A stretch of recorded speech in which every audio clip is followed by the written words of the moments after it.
6 o'clock. Chris is going to be taking our minutes. I just want to let everyone know that the chat feature should be disabled at this point. Is that correct, Patrick? I'm not sure if it is, but I will attempt to disable it. Okay.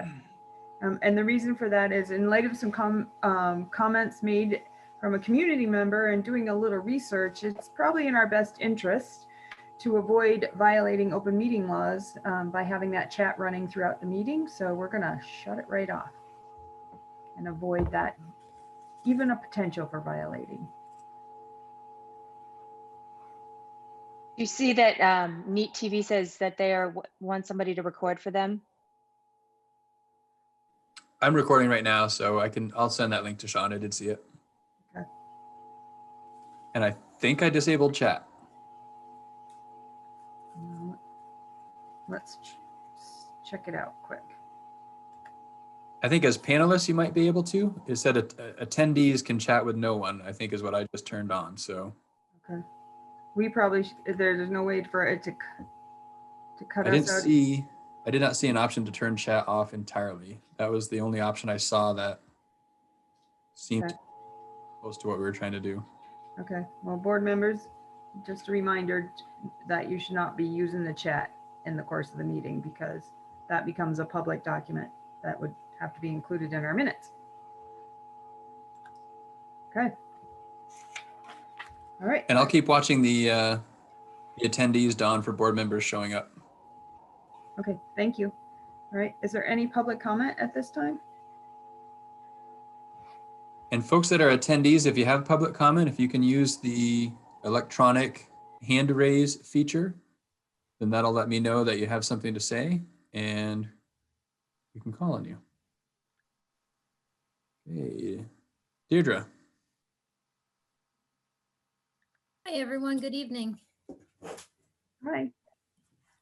Thanks for all the work you're doing. I didn't mention it last time, but just want to say thank you. I feel like the COVID time is sort of unbelievable towards everyone and particularly the school. And what I hear from students and parents from elementary to high schools that people are working really, really hard. So thank you. And I know that there was so much work in the summer too around that. I just had a question. This was something was brought up in the winter time, and I know that the central office right now is being rented out at about $50,000 a year, which is real money, but it's also small in this whole big picture of what we're talking about. When we talked about it last winter, there was a conversation about maybe we look at it over the spring or summer, some questions of whether that's really good use of our time to make that shift. And as someone who thinks it's a good idea, both monitoring every time we can shave off $50,000, I think it's a really good idea.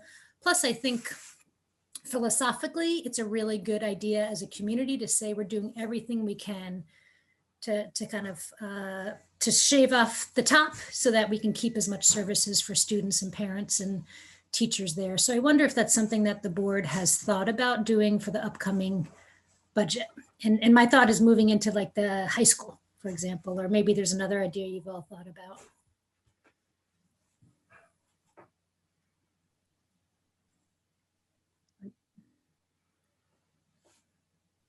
We don't typically answer in public comment, but in the course of the next couple of months, that question may be answered in one way or another through our discussion.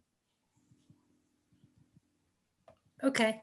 Thank you, Don. Is there, with public comments, is there a time when there can be question and answer that happened? That the community can get answers? Not usually. In this time frame, because we limit the length of the time, but sometimes people send questions, in an email, and you can get an answer back personally, one-on-one, if it it doesn't involve a ton of research or putting somebody on it for hours and hours. Mm-hmm. And if I can interject for a second, Don, I think, part of the conversations that have happened over the years through policy governance is recognizing that board meetings are sort of sacred time for the board to do board work. And separate from that, it's really important to create opportunities for community engagement and discourse. I think kind of like what you're seeking, Deirdre. So I think that has been intentional, to have the design as such to enable board work to happen and community engagement to happen. But it gets a little tricky trying to do both in the same meeting. Okay.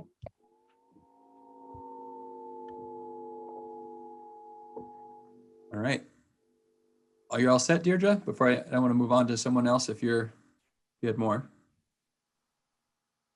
I'm all set for now. I think I would just love to think about how to honor that need to do work, and also how we can, I know there's lots of community engagement, but I think it's tough if there's not opportunity to do some back and forth in the community. So I don't have the answer tonight, and you're all doing it, but I would love to think about that as we have short amount of time between now and March with that. So that's a question, and I'll leave with that. Thank you.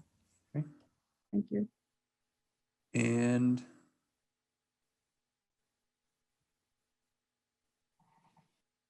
Chris, I see your hand up. You can go ahead and unmute. Can you hear me? Yep. Yeah. I can only see board members and Katrina and Patrick and Floyd and Susan. Are there other members attending that I need for the minutes? Other public? Yeah, I got Deirdre. Yes, there are a list. I don't know if you can see attendees. If you look at the participants down below. I don't have that You don't see option. participants? Okay. Sorry. I don't know if you can take like a screenshot and email it to me later on. I don't want to make this cumbersome, but I want to keep the minutes. I'm happy to email them to Chris right now. Thanks, Perfect. Katrina. You're welcome. Katrina. Okay, great. And I want to make sure a couple of board members have come in, so let me get them, or at least one board member.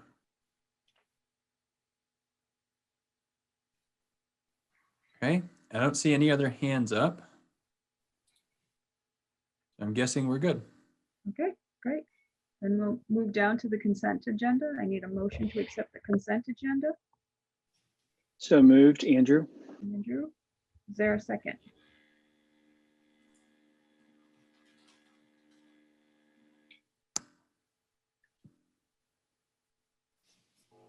Second.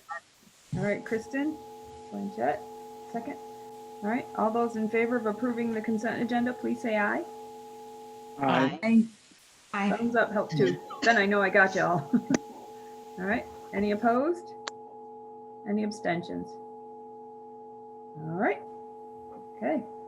Next, we're moving down to executive limitations monitoring report, A1 and A2. So we start with a couple of discussion Oh. items here, which is Okay, unusual for the order, sorry. but we have a couple of presenters today. Yep, I'm sorry. I didn't print out the updated agenda. I printed out the first one. Okay, so next up on the one I'm looking at, Don, is a discussion of the Career Center budget. Is that what you're Yes. saying? Yes, All right. that is what I'm seeing. Sorry, I printed out the, all right. And for that, we have Dana Peterson on with us. So with your permission, I'll promote him to panelist so that he can present the Career Center budget and Sure. That'd be great. information. Thank you.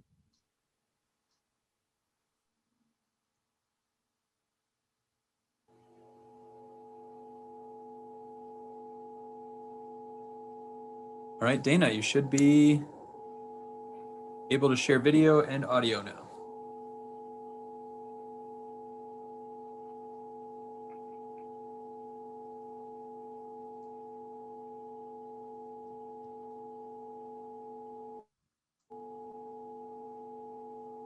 Are you there, Dana?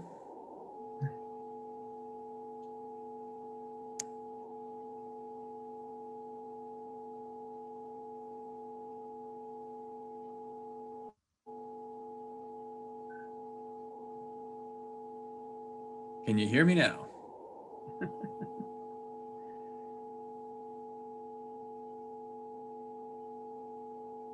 All right.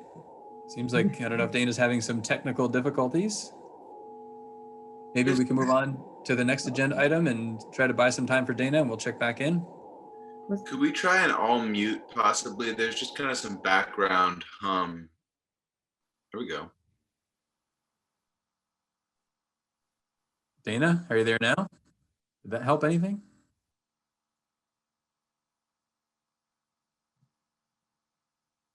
All right, we're getting nothing out of Dana, so let's go ahead and move on in the agenda, I suppose, if you're all right with that, Don. Sure. Okay. So So the next up, Go ahead. what's that? Don, I think the feedback is on your end.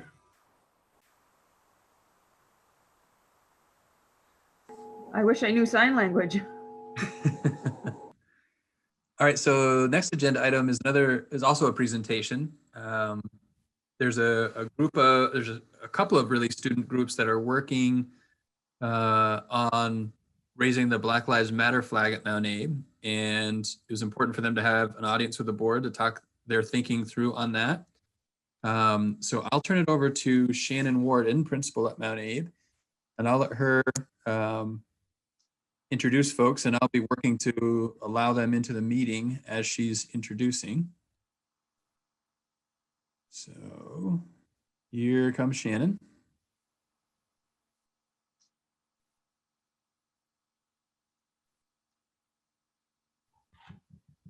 Hi, everybody. Thank you for having us. So while Patrick works on promoting everyone, I will just kind of preface this by saying thank you for having us. This has been truly a collaborative effort that the kids will really talk about between our community council, which they're going to describe to you, a group of educators at the middle and high school that have formed kind of an organic diversity and equity committee to help promote diversity and equity learning in the school, as well as the Mount Abraham Student Activism Group.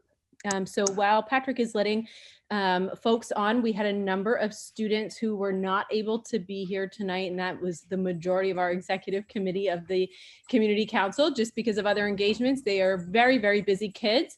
So we spent a little time to make a recording though, so that they could introduce themselves and explain what community council is in case you aren't familiar, as well as explain the proposal process and what the initial proposal was and why we are here with you this evening. And then I'm going to introduce some other folks that are slowly popping into the room, but in the interest of saving time, I'll play that video now while Patrick continues to promote the others. So if you give me just 1 second, I'll share my screen.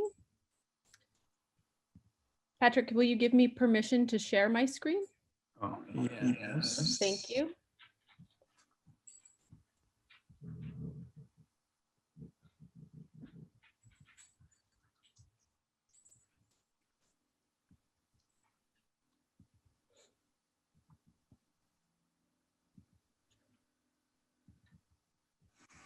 If I can figure out how.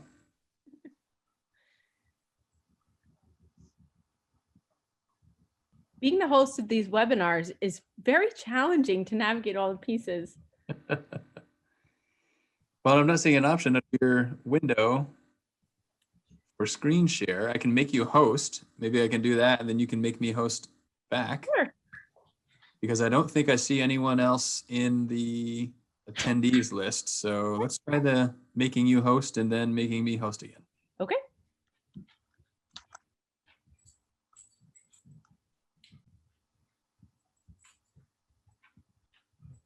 Does that work?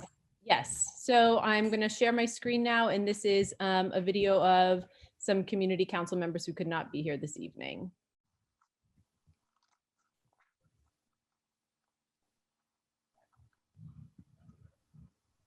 Hello, I am Angelita Pena. I am a sophomore and from Moncton, and I'm also the moderator of Community Council. Hello, my name is Sean Davison. I'm the clerk for Executive Committee and one of the sophomore representatives on Community Council. Hi, I'm Karen Meyer from New Haven. I'm a junior, and I'm a class of 22 representative and the communicator on the Executive Committee. Council is a student-led group that forms the governing body at Mount Abraham. We are comprised of faculty, community, and school board members, as well as teachers and students. Our goal is to have a positive impact on our school while helping individual voices to be heard. Together, we discuss and vote on proposals. Proposals are student, teacher, and community member submissions. These submissions are filtered by the executive committee to either the admin team or community council. When community council receives one of the proposals, the first thing we do is invite the person who submitted the proposal to our meetings. When they arrive and we're all set up and ready to go, we talk to them for almost the majority of the meeting. Often we ask them questions and make sure we know both sides of the proposal, whether it's a good idea or whether it's not a good idea. We make sure that we have a firm understanding. We make sure that every member has a firm understanding of what the proposal would do for our school environment. After asking questions and discussing the proposal, we meet again to make sure that we are in a good place after the first meeting and that we have a firm understanding of what the proposal means for our school. On the second meeting, we have the opportunity to vote for the proposal. If the majority rules, we move forward with the proposal and accept it. We do what the community council can to help the person who submitted the proposal continue to work on the proposal. We received and accepted a proposal in support of the Black Lives Matter movement, and I will read the issue at hand that we were given. It is imperative that our school conveys its stance in anti-hate movements. With Mount Abe's lack of voice on anti-racism, it may not be clear to students or community members that as a school, we will not tolerate discrimination, hate speech, or any other divisive actions. The proposed solution was for us to raise a Black Lives Matter flag in front of our school. And by doing this, we would show our support for the Black Lives Matter movement and that we do not condone hate speech, discrimination, or racism. By doing this, we would show the community that we support any of our minority citizens and that we are educating our students about racial injustice and racism in our country and around the world.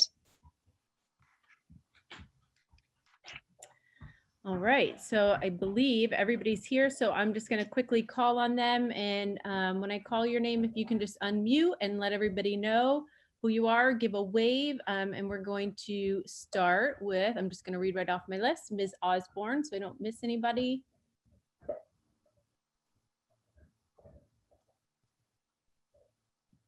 Kelly Osborne, are you here? Yep, I'm here. Sorry. Hello. So Kelly Osborne is one of our English teachers, and she's on the Diversity and Equity Committee. Ms. Fern Aguda Brown, are you here with us? I am, yeah. I'm Fern. I'm the Work-Based Learning Coordinator at Mount Abe and a member of the Diversity and Equity Committee. Great, thank you, Fern. Karen Norwood? Hey, I'm Karen Norwood. I'm a social studies teacher, and I'm also the teacher representative on the Executive Committee of Community Council. Thank you. And April Wortman? Hi, everyone. I'm the Director of School Counseling and Supports at Mount Abe. I am a member of the Diversity and Equity Committee, and I'm also a member of the Community Council. Thank you. Abby Johnson? Hi, can everyone hear me? Great. Yeah, so I'm Abby Johnson. I'm a junior from Starksboro, and I'm a member of MASA and an 11th grade representative on Community Council. Thank you. Anna Doucette, are you with us? Yes, hi, my name is Anna Doucette. I am a member of MASA and I use she, her pronouns. Thank you, Anna. And Isabel Gallivan? Hi, I'm Isabel. I'm a freshman at Mount Abe. I'm a member of MASA and I use she, her pronouns. Thanks, Isabel. We're having a little bit of a hard time to hear you, so maybe when it's your turn to speak, you could turn your video off and maybe that will help with your audio. So I'm going to turn it over to the kids who have put together some talking points for you. So basically, Community Council has already accepted the proposal in 2018 to raise the Black Lives Matter flag, and what these different organizations that exist within Mount Abe have done is come together in a very collaborative effort to provide the education for our faculty, staff, students, and community around what it means to raise the flag, which we will do once that process of learning is complete in this time frame, knowing that it's really a lifelong process of learning, and we would raise the flag for 30 days. So I am going to turn it over to the students who have prepared some things that they would like to share with you. Great. Okay, so we're going to be sharing a quick piece that Anna Doucette, Isabel Galvin, and myself put together. And so, yeah, let me just get it up and then I'll begin and you'll hear from the rest of us as well. Okay. We believe that Mount Abraham needs to put more effort into becoming an actively anti-racist institution. We believe that action steps such as educational resources, diverse curriculum, and the elevation of local Black, Indigenous, people of color's voices will aid in this endeavor. This supports the original proposal passed by Community Council in 2018.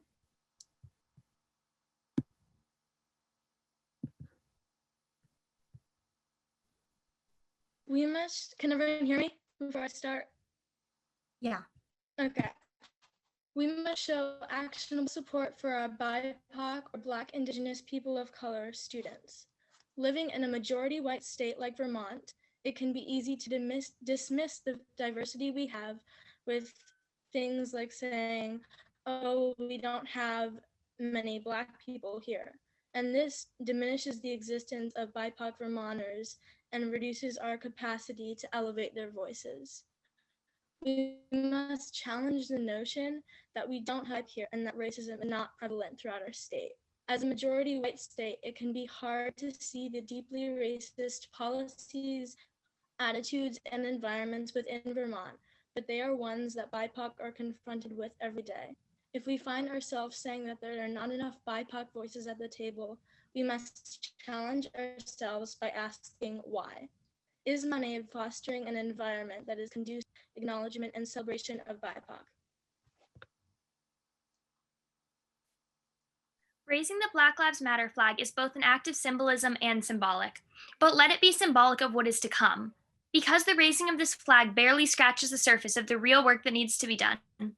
Becoming anti-racist individually, not to mention collectively, is a lifelong, never-ending process, one that involves constant education, challenge and change of our implicit bias, misunderstandings, and social norms. It is also important to note what the flag does not mean. It does not mean that all lives do not matter. Rather, it means that right now we need to make a concerted effort to show that BIPOC lives matter, because historically and presently, our policies and institutions show that they do not. When BIPOC lives matter, only then all lives will matter. We are spending this month in advisory circles learning about the importance of inclusivity, identity, and systemic racism. We hope to continue this work past the raising of the flag, and we hope that our community will join us in our effort to make Mount Abe an even stronger school. In a time of such polarization and hate, BIPOC students deserve to feel safe, protected, and celebrated. Because their safety is intertwined with ours, their happiness is intertwined with ours, their victories are intertwined with ours.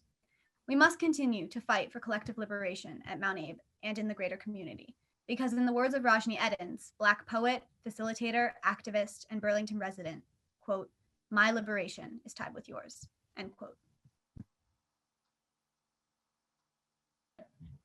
Thank you, students. You did a great job. So we know that you have a very full agenda, but we would certainly be welcome to answer any questions and are certainly available after this meeting to answer questions as well, and can share our materials with board members if they're interested to see the learning that we are taking part in at Mount Abraham. I have a question. How can the board support the student group in this process? It's a great question, and I will let the students answer that. Well, I think it's just going to be a matter of making sure that the support is outward and public. I think especially if there is kind of clapback from the community, it's going to be important that we put forward a united front as a school community. and show that we are not, this is really important to us and it is something that we are going to keep pushing for despite the controversy surrounding the issue. It is something that matters. It's something that is important. And I think in whatever ways possible to make sure that everybody in our school feels supported, whether that end up being through other policies that we might need to enact at our school and just showing public support.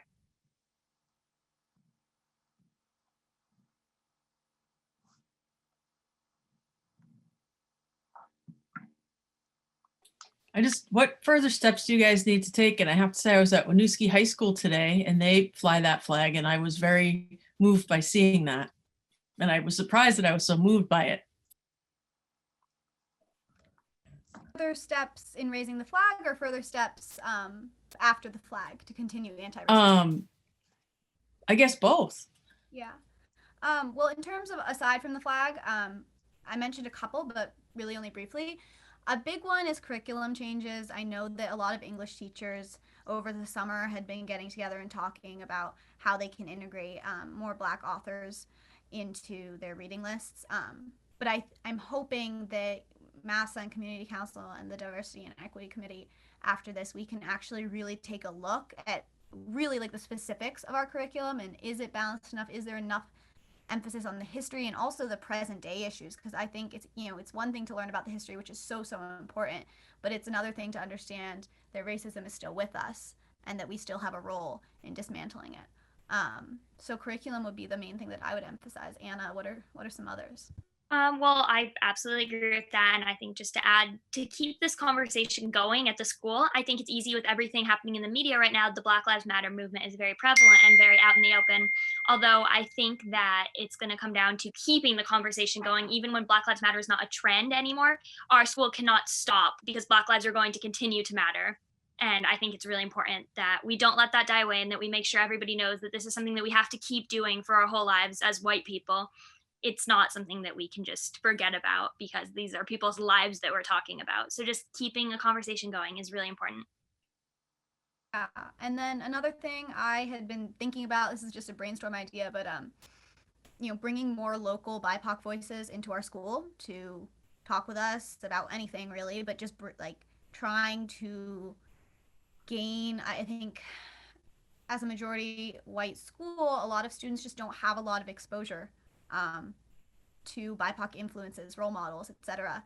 And maybe just trying to loop in some of these amazing BIPOC people that we have in Vermont, Rajni Edens, for example, would be really nice. And right now, because of COVID, that's not really possible, but I hope that in the future, that could be something we could explore. Isabel, you got bumped out for a minute. Was there anything that you wanted to add?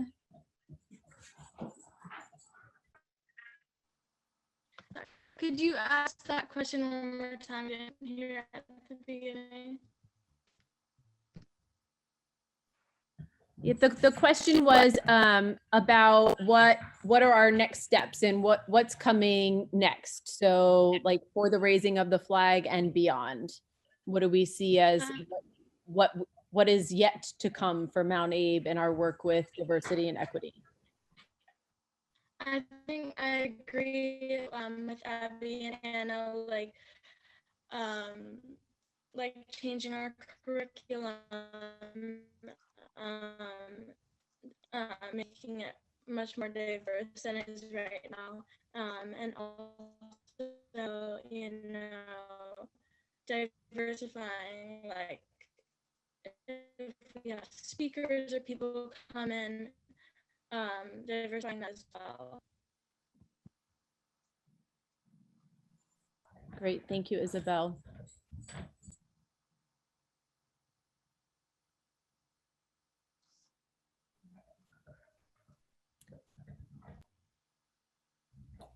Thank you, and thank you for doing that work. It's really important. Thank you.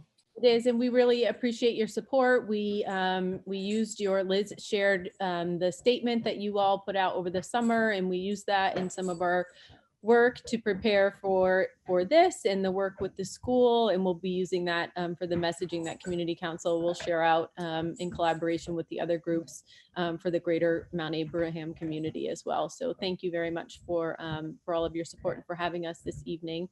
And Patrick, I'm going to pass the host back over to you. Thank you very much. And also thank you for preparing that video. That was really great that you guys were able to pull that together. Thank you guys for doing this. Thank you.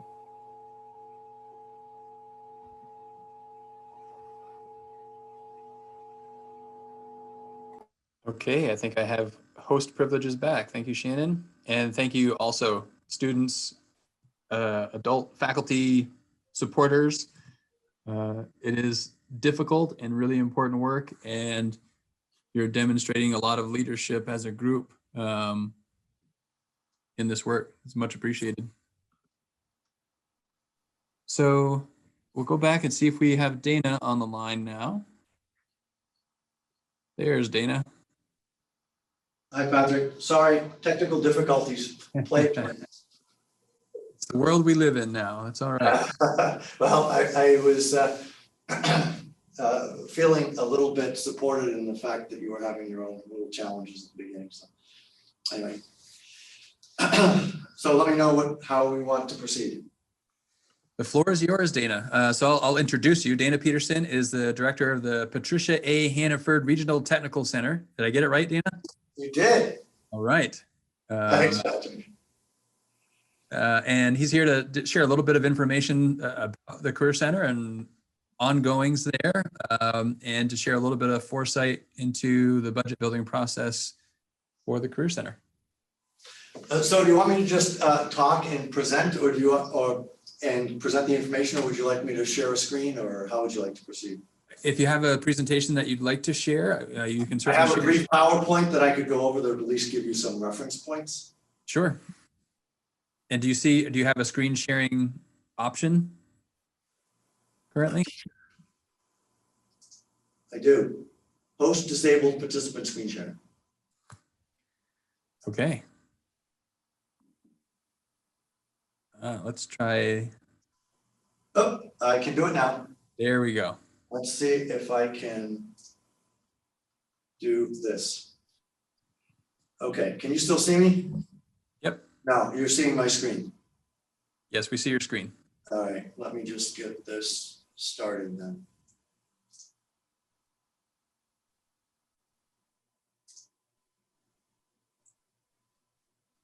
All right.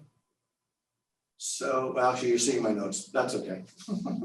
I've got dual screens here. So anyway, you can see what we have on here, and this is just a budget overview. It's very preliminary, set for Mount Abe this evening. And I just wanted to share a little bit about myself. Once again, I have 15 years of teaching experience, and I've been in leadership for 20 plus. I am the director and superintendent here at PAHCC. And I just want to say welcome to everybody, and thank you for giving me the opportunity to present to you. So just a few highlights from this school year.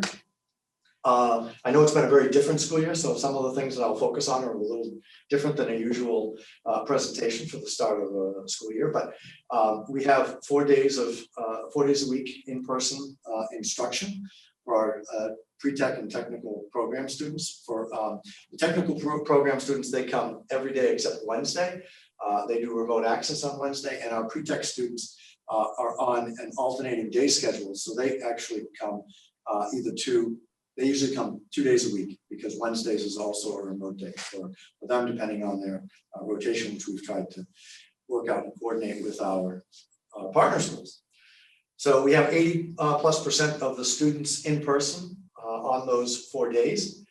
We have a small number of remote students, and those students are supported in a variety of different ways with remote access. Sometimes they have real-time access to classrooms through Zoom and or Google Meet. Other times they're just accessing their materials remotely. It depends on the circumstance. We're working to serve all of the students from our partner schools all over Addison County and beyond. We have quite a few different towns represented, and we have 2 other counties besides Addison County. We have Rutland County and Chittenden also representing our student numbers for this year. Our student organizations are starting up, and they're doing quite a bit of work and planning, and they're doing some remote meetings. The focus this year is on some entrepreneurship, and the students are actually looking at ways that they can interact with the community in a variety of different ways, including sales from our culinary program, where people will take orders and our culinary students will prepare them especially for them. We've got a number of partners out in the community that are interested and engaged in helping us continue our good work. And we are placing students in, still placing students in our co-op opportunities, but they must agree to follow the strict standards that we have in place here at the school in order for our students to be placed with them. We have found that the students have been very cooperative and collaborative. We are getting very little resistance to any of our guidelines that we need to follow, and they're working very hard to remind each other about the importance of health and safety. And the students are very engaged and appreciative of the time to be applying themselves in hands-on work this year. Perhaps I've heard more comments this year about the value of their opportunities here at the Career Center than in years past. They seem to be very appreciative of what we're doing to help them in this particular difficult situations and circumstances. With respect to our budget, and this is a very preliminary view, we have a total expense budget last year of $3,864,751. And we still have a lot of work to do, but we have already identified $75,000 worth of savings in the budget. So although this is really very preliminary, we're starting out with a number that we know is pretty solid, and that's right now $3,789,000.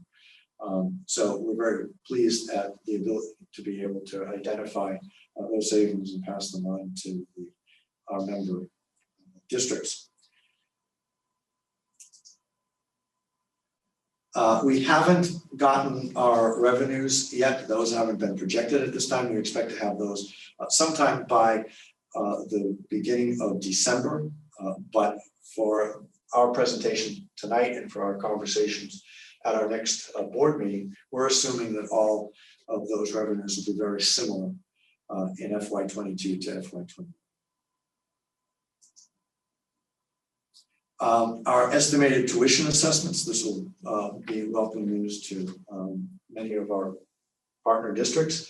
If we're assuming a similar revenue allocation and we deduct those revenues from the total overall budget costs, then we come up with our tuition costs as they're assessed on a 6-semester average, and I've done some calculations here. So please remember that these payments are always for students that will not be at the Career Center at the time that you're paying for. So what we're calculating next year is your rate to be able to understand what Mount A will be responsible for in terms of the assessment. So by these calculations for next year in FY22, we take the amount to be raised by taxes when we was taken off the revenues, and that I didn't put in there because they're assumed to be the similar to last year. But that would mean raising taxes of $1,874,848. We divide by our 6-semester average, which is calculated currently at 129.12. That still needs to be validated by AOE, but we have a reason to believe that that's a fairly accurate number. And that would bring the tuition, assessed tuition, to $14,520.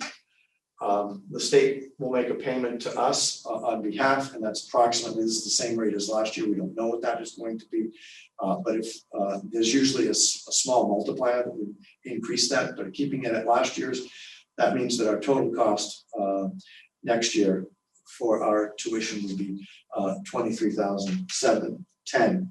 And that compares to our tuition rate for this year of $25,503. So it's $1,800 lower on the aggregated per pupil rate.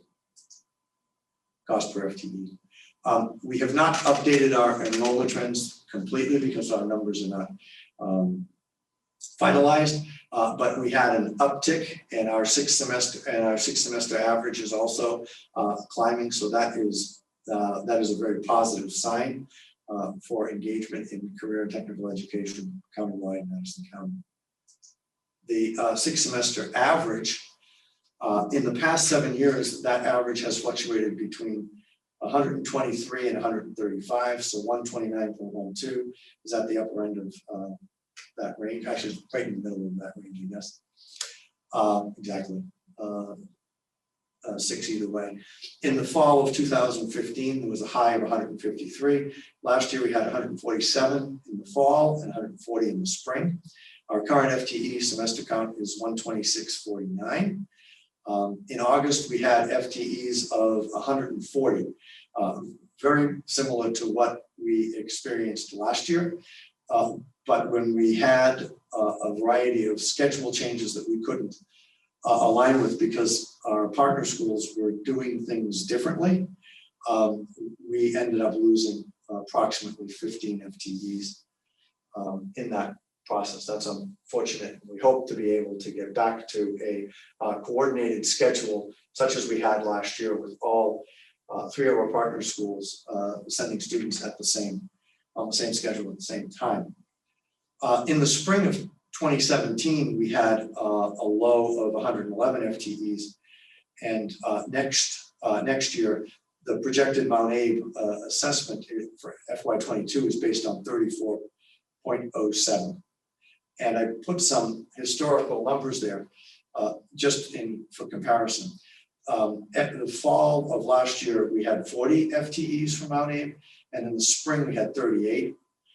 It's not unusual to find a small fluctuation from fall to spring, but this fall, we only have 29 and a quarter from Mount Abe. So you can see part of the impact is on the drop in FTEs is related to the change in schedule, and that's something that hopefully we'll be able to address as we move forward for next year and beyond.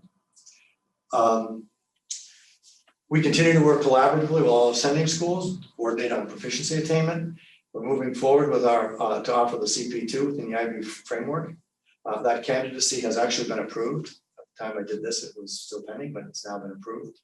And as we discussed last year, we'll be working more closely with the Addison County superintendents to make sure that information such as this evening's information gets out to business managers and superintendents so that they have a better idea of what they can be looking at. Last year, with a variety of challenges and unknowns, we had some communication lapses, I think, in terms of what we were looking at. So we're happy to be sharing this information with you earlier, and we'll be happy to come back and share more specific information, and certainly share that with the central office, with Patrick and his staff as we move forward with the budgeting process.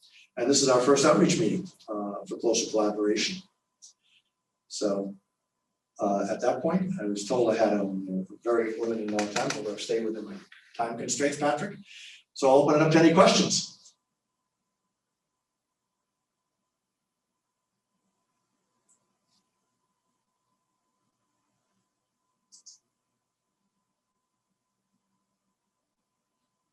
Was I on mute?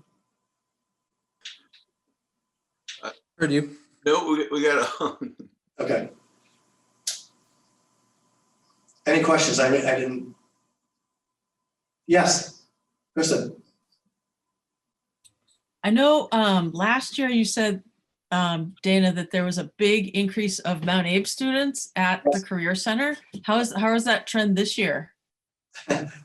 It was trending very positively, but the change in schedule had a significant impact on Mount Abe over some of our other partner schools. So you could see in the comparison figures that I gave you, there was a drop in at least 11 FTEs that can translate into as many as 20 to 30, actually it's more than 20. It's probably somewhere between 30 and 35 students for this year. Specifically pre-tech, right? Primarily. Okay. Yeah. I can't say that it was exclusively pre-tech. I did hear some information. I haven't been able to review those, but it was primarily pre-tech, because in fact, I think we got no pre-tech students, if I'm not mistaken, from Mount Abe, and that's too bad. We had a full section for Mount Abe students exclusively, I think, at one point in time. So that's just part of, I think, the COVID phenomenon, if you call it that. But we're hoping to reconnect and reestablish that moving forward. What I will say is that our success county-wide last year was due in large part to the fact that we were collaborating as a county leadership group to provide equitable access to all of our students, regardless of what their origin was, whether it was one of our partner high schools or whether it was home study students or the students from outside of the county. So I'm very pleased with the way our progress was heading, and we just need to resume that, I think, and make sure that we can all be on a similar schedule to allow that equitable access. Thank you. You're welcome. So I didn't mention this, but we're looking at a tuition rate that is decreasing by an assessment rate that's decreasing by about 11%, and an overall tuition cost decreasing by 7%.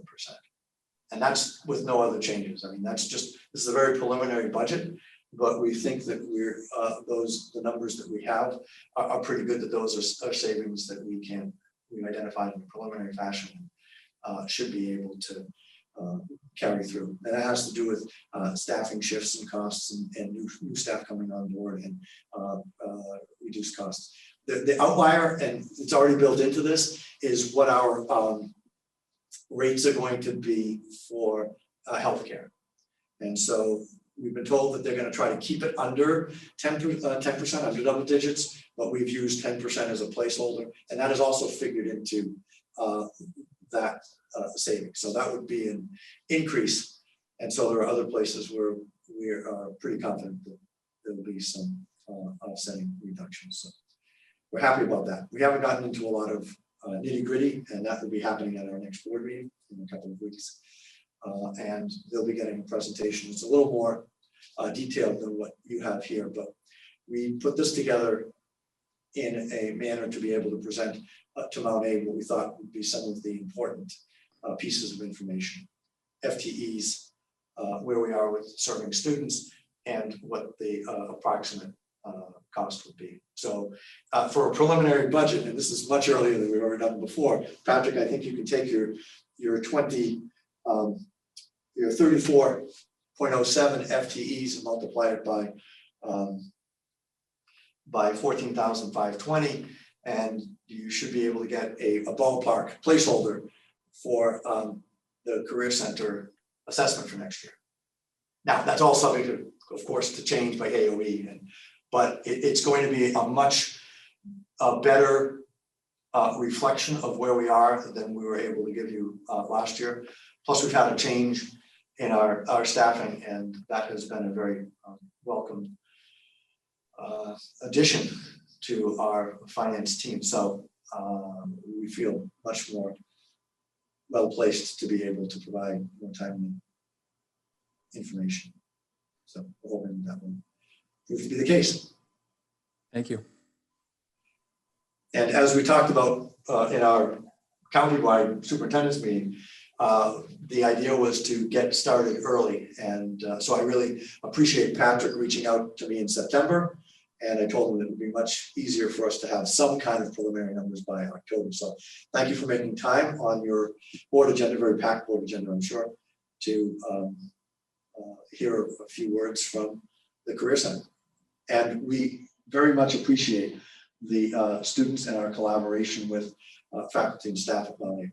So you are a very valued partner, and I want to just make sure that you know that and appreciate our work together. So, thanks so much. Thank you, Dana. Awesome. Thanks, Dana. You're welcome. Take care. I'll sign off. And if anybody has any needs or questions, feel free to reach out. We'll be happy to send you information or connect with you individually via Zoom or via Google Meet for you to get more information directly from us if that would be beneficial. So we're available to help serve all of our partners. Have a great evening. Thank you. Thanks, Dana. Take care.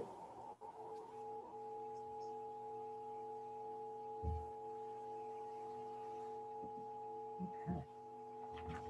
All right, let me get down to make sure I got. All right. So we're moving along now to accept the monitoring report for make this smaller. 1.1 core subjects in a digital and global environment, 1.2 life and career skills, 1.3 learning and innovation skills.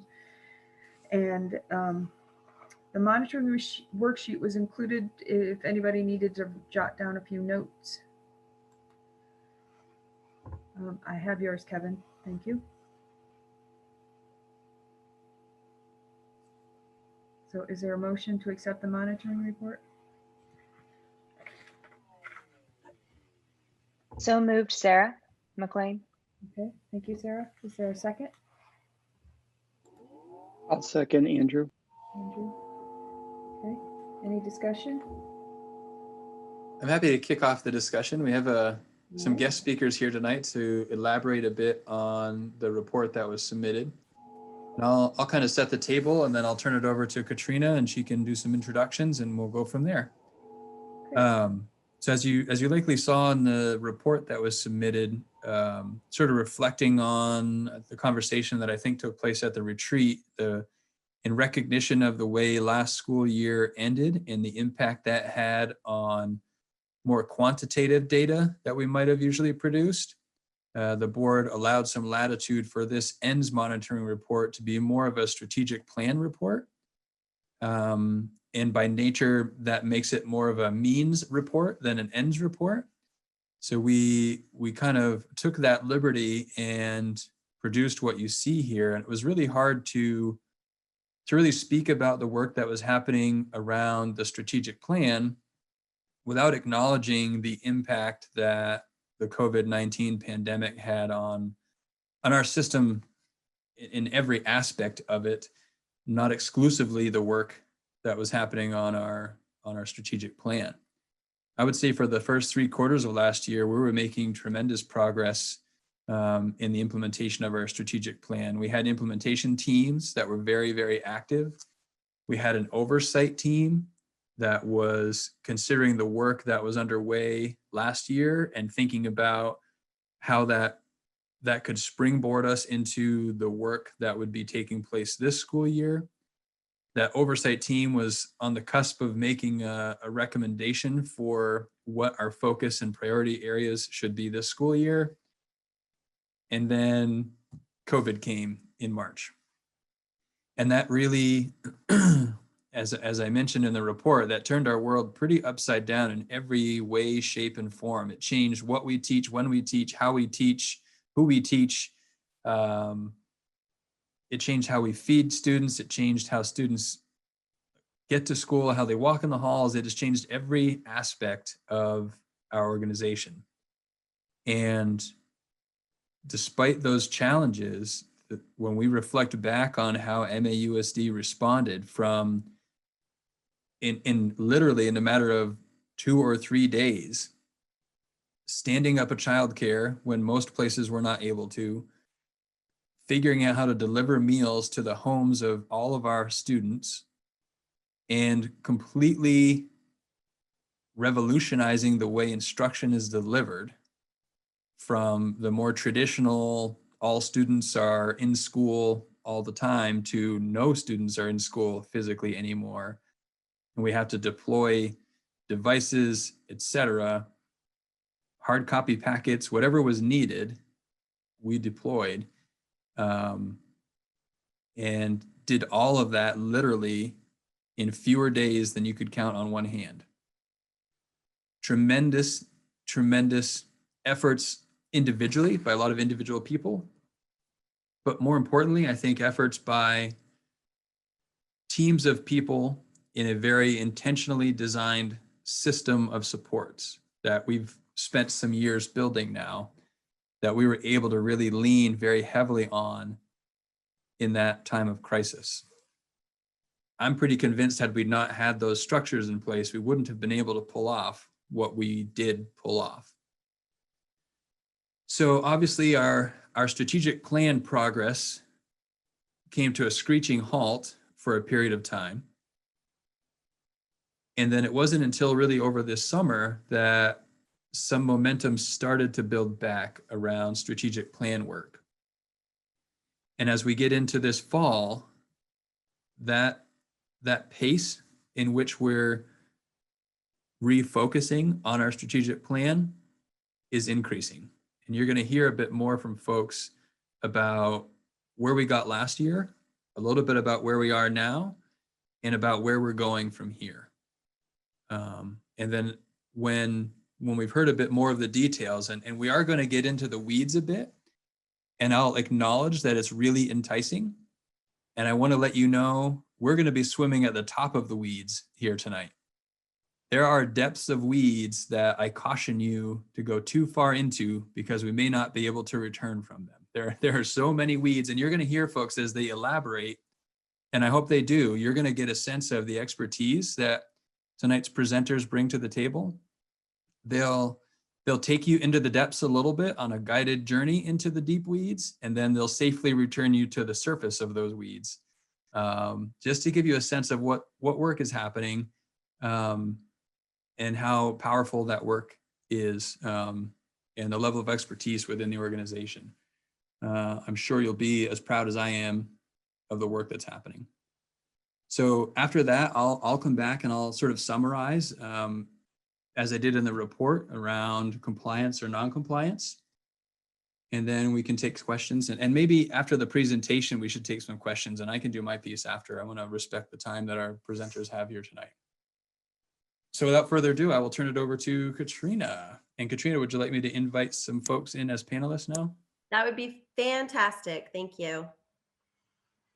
I couldn't possibly echo any more of what Patrick just said. I'm humbled and respectful and so lucky to work with such incredible individuals on a very regular basis. I'm about to introduce you, and I have the pleasure of introducing to you key members of our instructional support team, most of whom have been instrumental in leading the strategic plan charge since the goals and priority objectives were finalized, as most of you recall, in the spring of 2019. So as folks are starting to come in, I will introduce. I think I have everyone, Shannon. Yeah, I see them. All right, Gabe Hamilton. Hi, Gabe. This is our proficiency-based learning coordinator and coach, 14th year in the district. I hope I have all these numbers right. Like, I literally was going back and checking. 5th year doing 13th, is it 13? Okay, 15. Holy smokes. Whatever amount of years doing this work. First at Mount Abe specifically, he was helping lead the charge with a partner after getting a Rowland Fellow grant and working pretty heavily at Mount Abe. Many of you have seen Gabe present in the past alongside of Andrew Jones back in the day. And now he's been working for the district in his efforts to increase proficiency-based learning at the pre-K-12 level.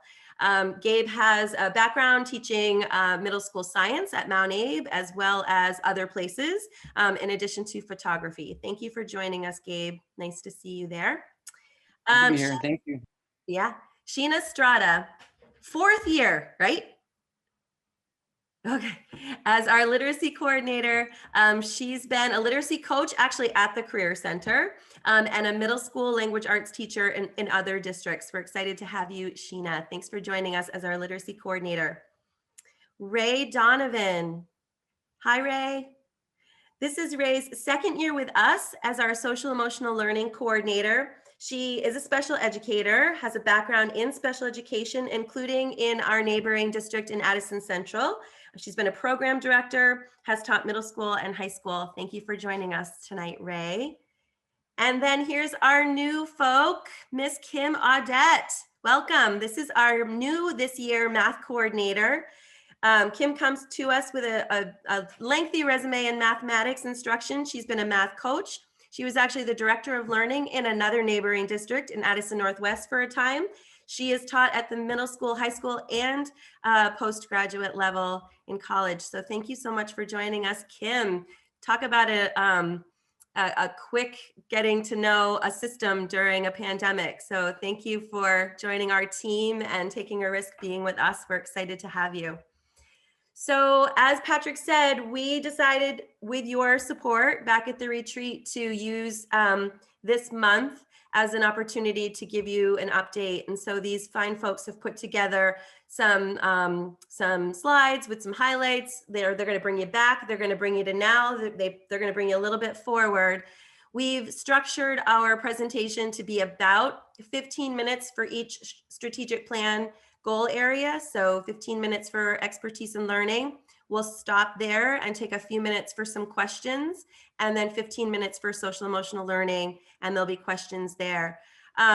It's important that we let them get through their presentation as much as possible, but please jot down questions on your own, because there's going to be a lot of information, and as Patrick said, things will start to make more sense, and then it'll start to get a little confusing, and then it's going to make more sense, and it's going to get so.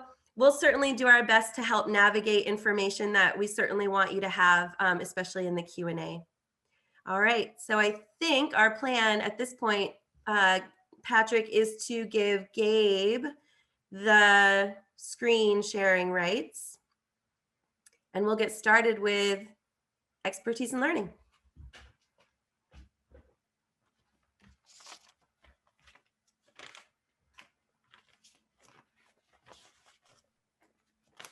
Everybody see my screen here? All right.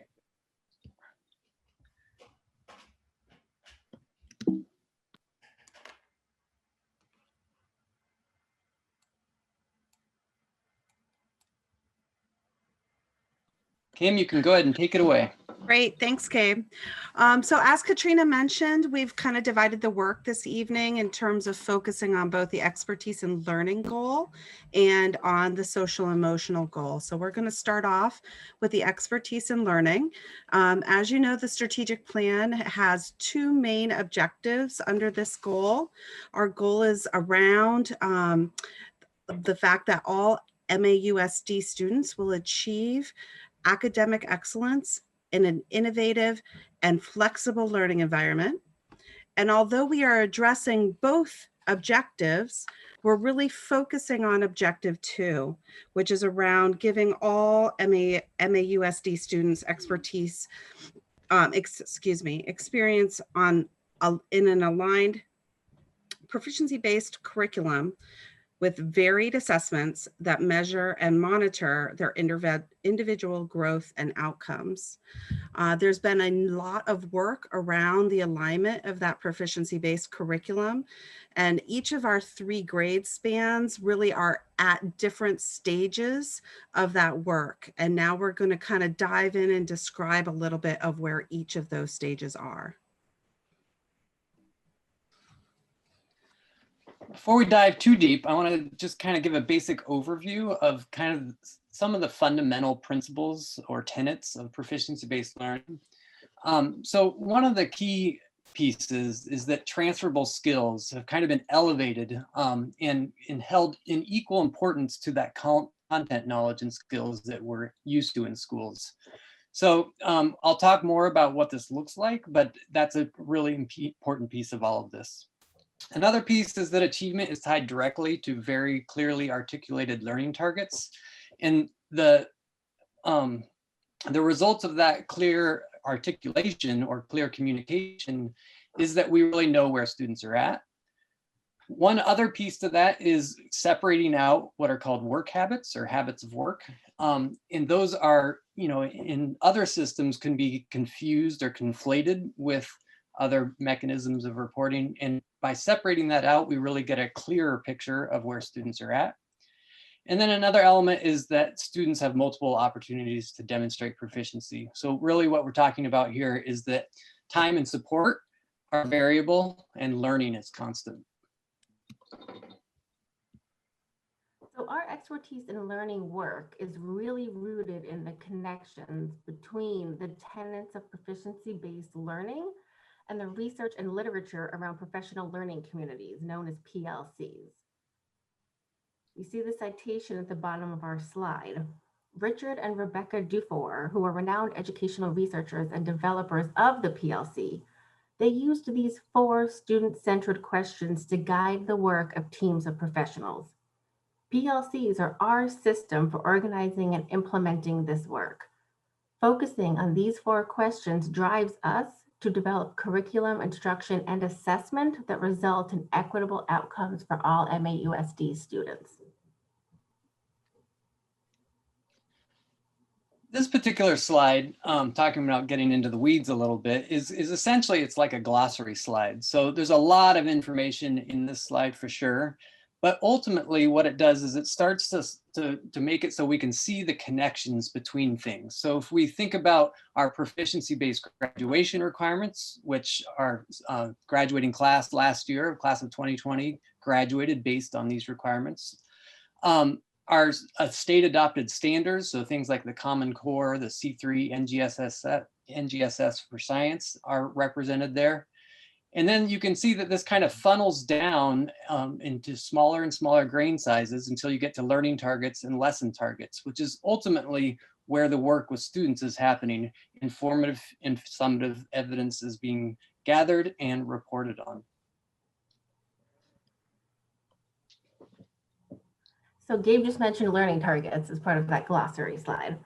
So in order to embody and model proficiency-based instruction and assessment for our faculty and staff, the expertise and learning team writes learning targets for each school year.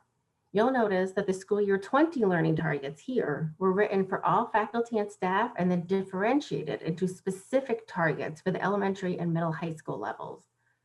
We did that to reflect the fact that middle high school began the journey to a proficiency-based system years ago, while our elementary system was just beginning that work last year. For this school year, we were able to craft 1 target for each level, elementary and middle high school, as we've zeroed in on the exact next steps for our organization. And these targets happen to be remarkably similar to each other, even though we did not write them together. And that reflects the alignment already of the work at the elementary and the secondary levels.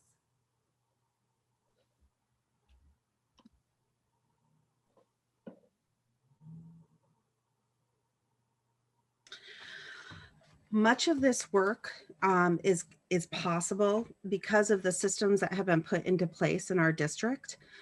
We have a very impressive collaborative team that has thought through key players in order to make sure that everybody in the community is accounted for as we move this work forward. There's a great deal of coordination that happens between the levels of those involved, including coordinators, coaches, and teacher leaders. I can give you a quick glance at a work distribution table.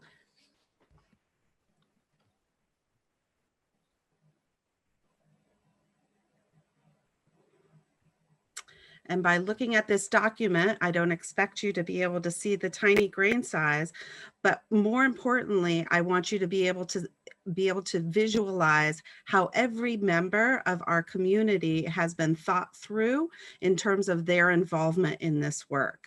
So we've broken every single different subgroups of our faculty and staff so that they were accounted for into these productive work groups to then work to achieve the initiatives that are outlined within our strategic plan.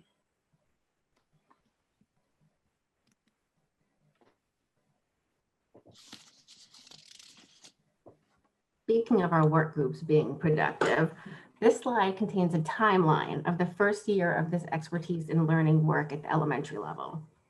Previously, I alluded to the growth from last year to this year. You'll see that we began school year 20 with what I like to call PBL 101, introducing our faculty and staff to the basic principles of proficiency-based learning and laying the foundation for the work ahead. We leaned heavily on our coordinators and instructional coaches to create systems for the development of work plans, facilitation of our PLCs, and ongoing coaching support for teachers. In November, we were writing learning targets, and by February, we were beginning to identify elements of proficiency-based instruction related to the learning targets that had been created. Even though the pandemic and the extended school dismissal brought incredible challenges, we were able to turn some of these challenges into positives. When the pandemic hit in March, we and our teams of coaches created curriculum plans that align teaching and learning across the district, allowing our elementary teachers to collaborate across schools in ways they had not previously, all facilitated by instructional coaches. Our teams were able to continue to create curriculum documents for our teachers to respond to, which informed our annual summer curriculum work. Held in June, our curriculum camps were a chance for teams of teachers to safely collaborate, to add to and produce curriculum documents that have set up the work for this year, which began with introducing the products of the summer work to the full elementary faculty during August pre-service.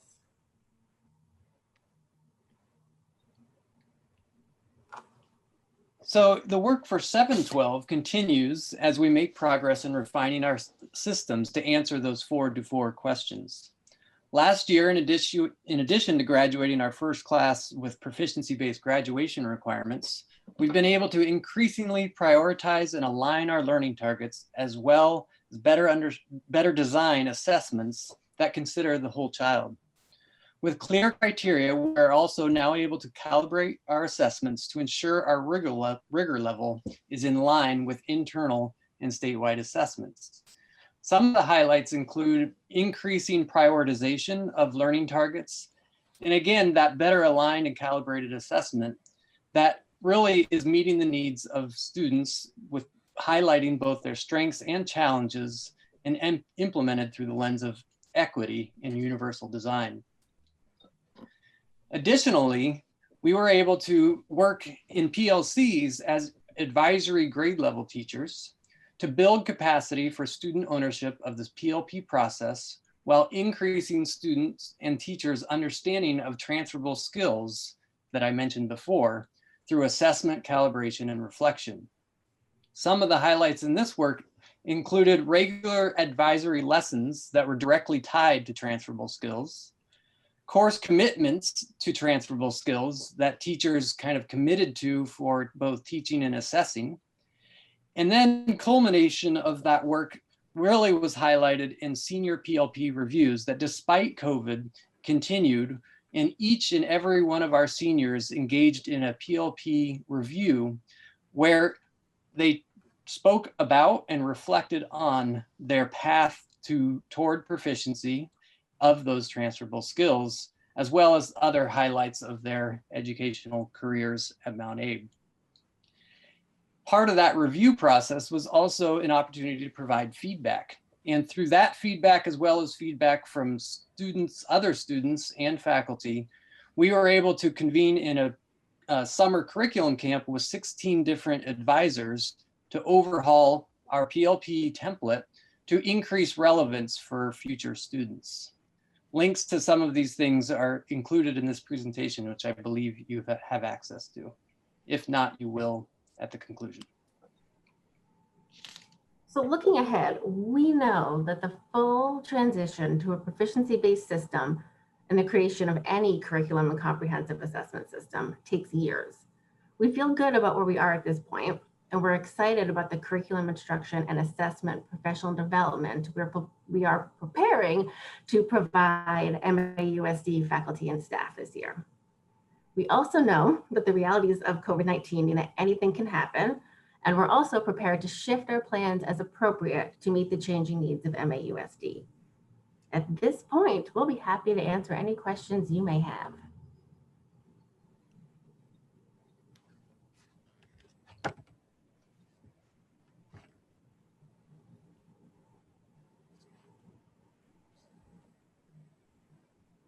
Sarah? Yeah, I have a question in regard to the slide that was speaking to the timeline for the elementary schools process. And I'm curious of what the feedback has been since, you know, since we've arrived where we are now about the collaboration that took place in March between different schools. And like you had said, there were designed forms that instructors and teachers could fill out. Yeah, I'm curious of what the feedback has been from those teachers and how you've gathered that feedback. That is a great question. So we use Google Forms to create feedback mechanisms for teachers to provide us information on a regular basis. We also have a good amount of anecdotal information that was shared with us, either shared in conversation, via email. The vast majority of the feedback that we have received around what we did during remote learning from March to the end of the school year was very positive. Our teachers loved the ability to collaborate across schools and have explicitly asked for the ability to continue to do that. And while it was new for us to provide curriculum documents in the way that we did, I think that they were well received given the circumstances. Should we go fully remote this year, I think we'll structure things a little bit differently, but given the absolute panic and the fact that we had 2 days to build a curriculum that would last us the next 8-12 weeks, I think there was a general sense of deep gratitude that there was something that people could implement. And they could do it together, because not only were we implementing a curriculum remotely, we were doing it remotely. So we were learning the tech tools and skills to teach in that different virtual environment together collaboratively.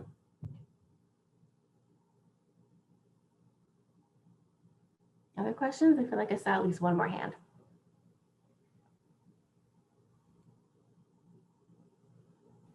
Krista.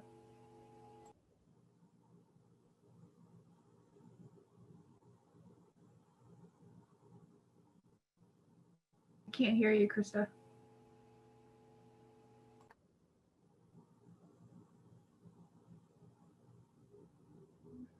While she's doing that, I would just like to say it's exciting to hear you're getting senior PLP sort of feedback.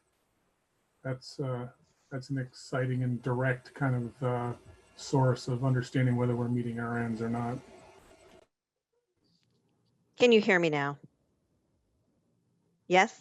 Okay. So strange. I think maybe Floyd made a comment that I was going to make. I have a question, but my comment was that it's great to hear there's a feedback loop with faculty, because that sounds like the system is a 360 process, which is really important. I guess my question might also apply to the next presentation as well, and maybe it's too big to be answered right now, but I know later on in our agenda we're going to be talking about the budget, and I guess I'm just wondering, you know, and as we plan for our district moving forward, what you see as the limits on your work currently. In other words, if you had all the resources in the world to build this, do you have them right now? Or do you feel hamstrung in any way? Because I think we want to know if we're able to support what we've set out to do, and if not, what's missing. So again, it may not be an easy question to answer off the cuff or right now, but I would love for us to be thinking about that. You remind me that I think part of my little job here was to talk about the difference between clarifying and probing questions. Krista, that's a probing question 100%, but one that keeps us up daily thinking about, I think I speak for folks in our organization, especially those who are new to our organization, when we say that we feel very fortunate. Not only do we have amazing people, but we have pretty strong structures. And I think we all kind of see or hear the ticking of, COVID, of facilities, all the ticking of budget, all of that. So I think we try to capitalize as quickly, as frugally, as efficiently, and as humanely as we possibly can to do as much as we can in what will never be enough time in this job. So it is a probing question, one that we can't answer simply, but I hope those couple of points help kind of put in context for you that we're always thinking about being fortunate and happy with what we have, using things efficiently, frugally, effectively, and always knowing that we need to be ready to switch up our plan if we need to.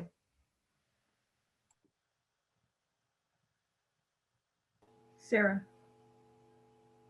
Yeah, to Steve's mention of the senior PLP feedback, which I agree is a great source to have, for on the ground evidence. And I'm wondering, I don't see that's mentioned as a source of evidence in the report. And I'm wondering, will we use the senior PLP feedback, or is that the senior surveys that were mentioned?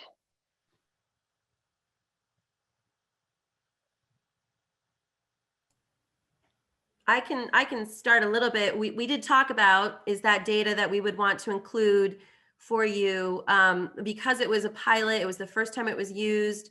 We decided against it for right now, that it's a document that's being used internally. But I know, Gabe, you'd be very interested in sharing that kind of data in the future. Please add if you like. Yeah, I can't speak enough about the quality of the information and really the depth of the reflection that we were able to get from doing those PLP reviews. So there's certainly a wealth of information that we can utilize and are utilizing in a variety of different ways to really think about our systems and how we can support students and help them achieve their ends and their hopes and dreams beyond Mount Abe.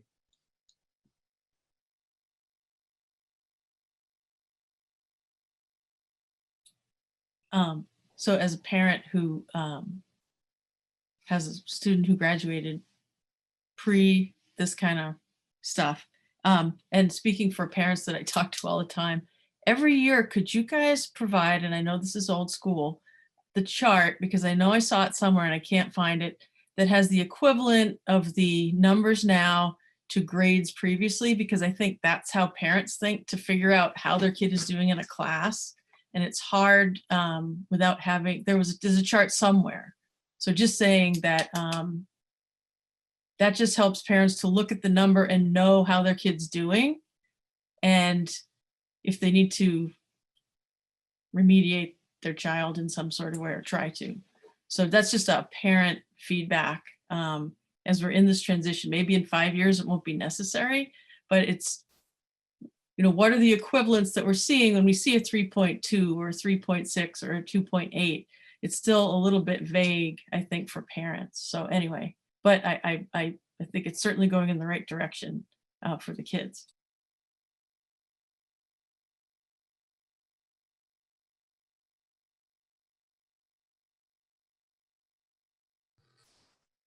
I'll respond. I think it's I'm not sure it says direct a correlation between the numbers and the grades. I think they say something different. And I think part of the unpacking in a proficiency-based system is the recognition that parents always thought they knew what letter grades meant, but the reality is it meant something different for each teacher. And I think that's part of the education that we're still working on is, when a kid got a B in English back in the day, it could be because they really knew their stuff and performed well on assessments, but their work habits weren't great. And the average of the two created a B. Could be the exact opposite. maybe they didn't really perform well, they didn't really know their stuff that well, but they worked really hard, and so their work habits artificially elevated their score to a B. And so two kids could get a B in their English class and have those polar opposite realities. And parents thought, okay, B, either I'm okay with a B or I'm not okay with a B. But they didn't necessarily know what it meant. In this proficiency-based system, there's great effort to separate the two. We're going to report out what you know and can do relative to what the expectations are. Separate from that, what are your work habits? And are you participating in class? Are you doing the work that's expected, et cetera? Are you on time? And so it's not as easy to have those directly correlate to what the letter grades used to be. That's sort of a high level response to that. And that's part of the education that is certainly ongoing, has been ongoing for a while, but there remains a lot of work to do there. I'm not familiar with the chart you're referring to. Maybe others could speak to that, but that's sort of where my mind goes in response to that question.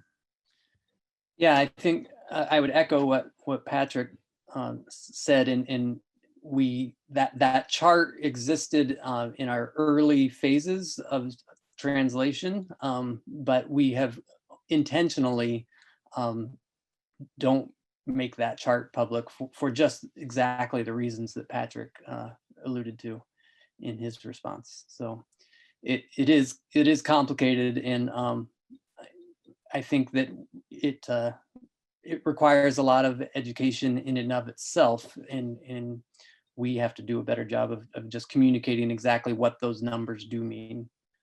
So I appreciate the question. And I'll try to give it one more specific example, because I waxed philosophic a bit there a minute ago.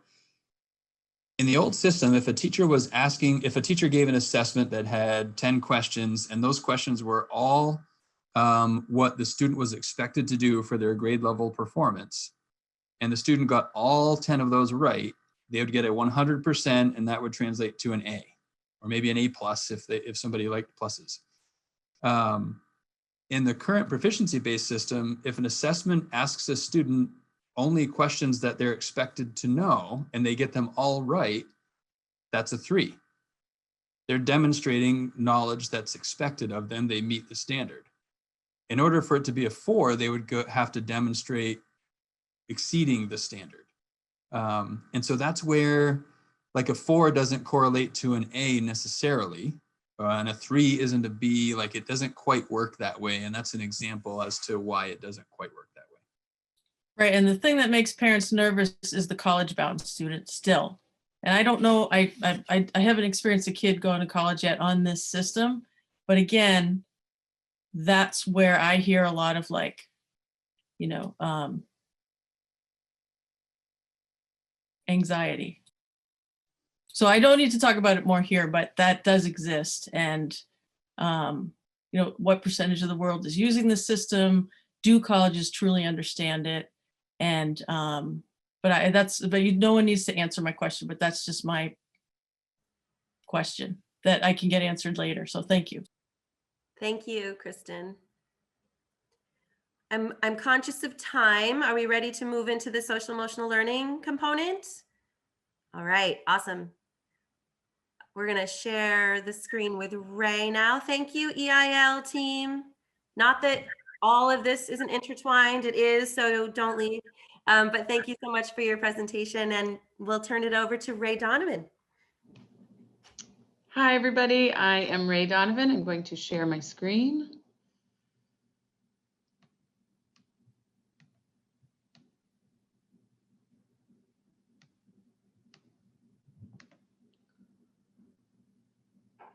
All right, so tonight I'm going to be talking about social and emotional learning here at Mount Abe.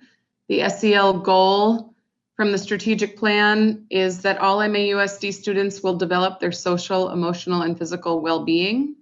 The objective number 1 is the one that MAUSD decided to focus on last year and that we are continuing to focus on this year.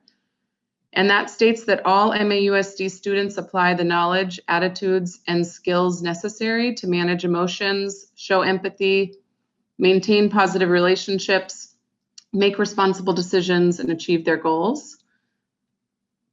So I'm going to begin by talking about why SEL briefly. There is more and more research every day about social and emotional learning. It is sweeping the nation, let's say. So I'm going to say just a few of the benefits that research has shown us about SEL in schools. A few of them are that there are more positive attitudes towards oneself, others, and tasks, decreased emotional distress, conduct problems, and risk-taking, improved test scores, grades, and attendance, and engaged citizenship. I'm going to talk about SEL using a framework of the how and the what. So there are two pretty distinct ways that we are moving forward at MAUSD in terms of SEL. One is how do we teach and support students, the structures and the systems that are in place, and the other is the what. What SEL skills do we want students to have? So here's a sentence. It's the same sentence twice. The first part of this sentence relates to the how, which is that social and emotional learning provides a foundation for safe and positive learning. And the second part of the sentence talks about the what, which is that SEL enhances students' abilities to succeed in school, careers, and life.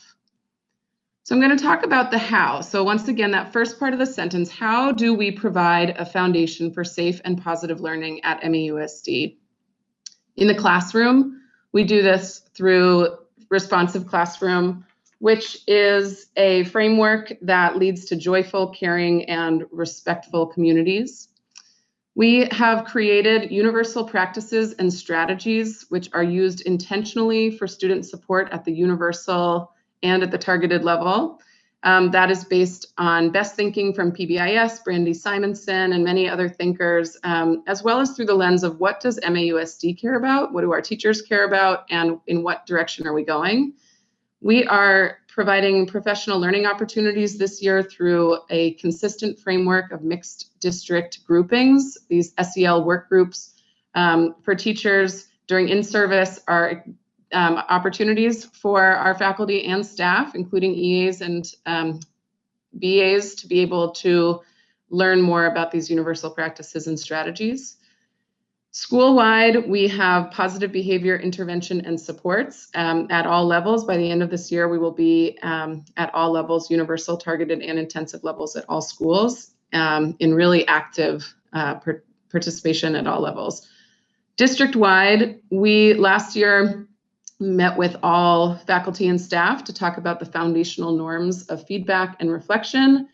These really tie into our coaching model, and also we just had a real focus last year on how being open to feedback and what that means, and also reflecting on our practice, are really important as we grow.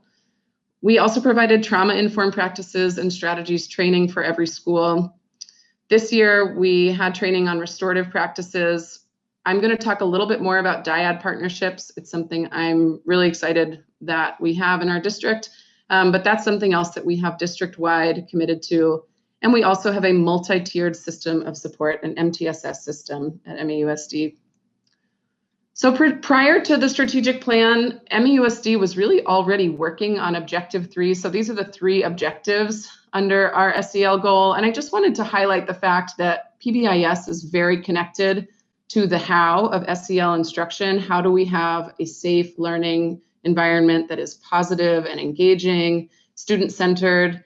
And so Objective 3 is that all MAUSD students experience a sense of value and belonging in their schools. And through reinforcement systems and school-wide celebrations, student-created expectations, those are many of the foundational underpinnings of PBIS. And so we really are working on both Objective 1 and Objective 3. These are the UPS, as we're calling them, the universal practices and strategies. So I'm just going to be quiet for a few seconds and give you an opportunity to look at these best practices for classrooms.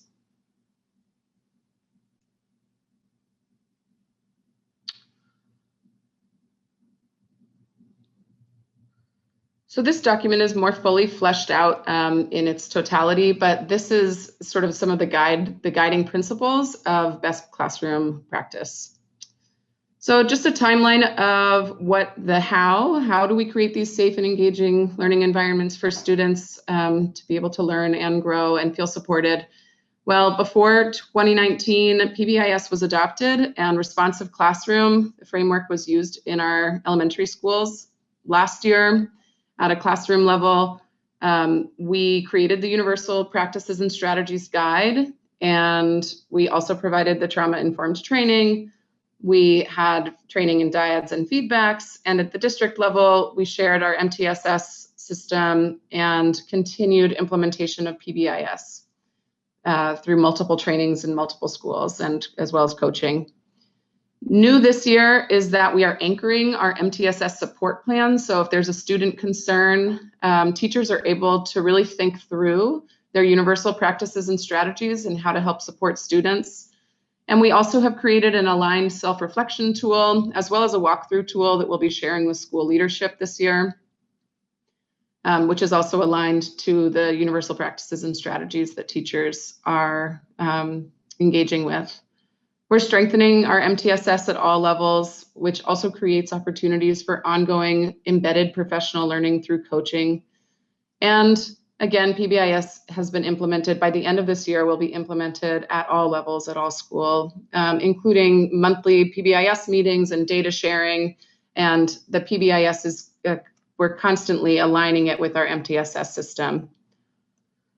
So now I'm going to move to the what. So what are the skills that we want students to know? You know, I talk about this a lot, and we think about, well, we know what we want a third grader to be able to do in math. You know, that's something that EIL was just talking about. But one of the things that Gabe mentioned was that transferable skills, which is the way that we have been framing some of our thinking around social and emotional learning up till this point at Mount Abe, is really elevated so that it is the same importance as content. And so we're really thinking about these SEL proficiencies in the same way as we think about EIL proficiencies.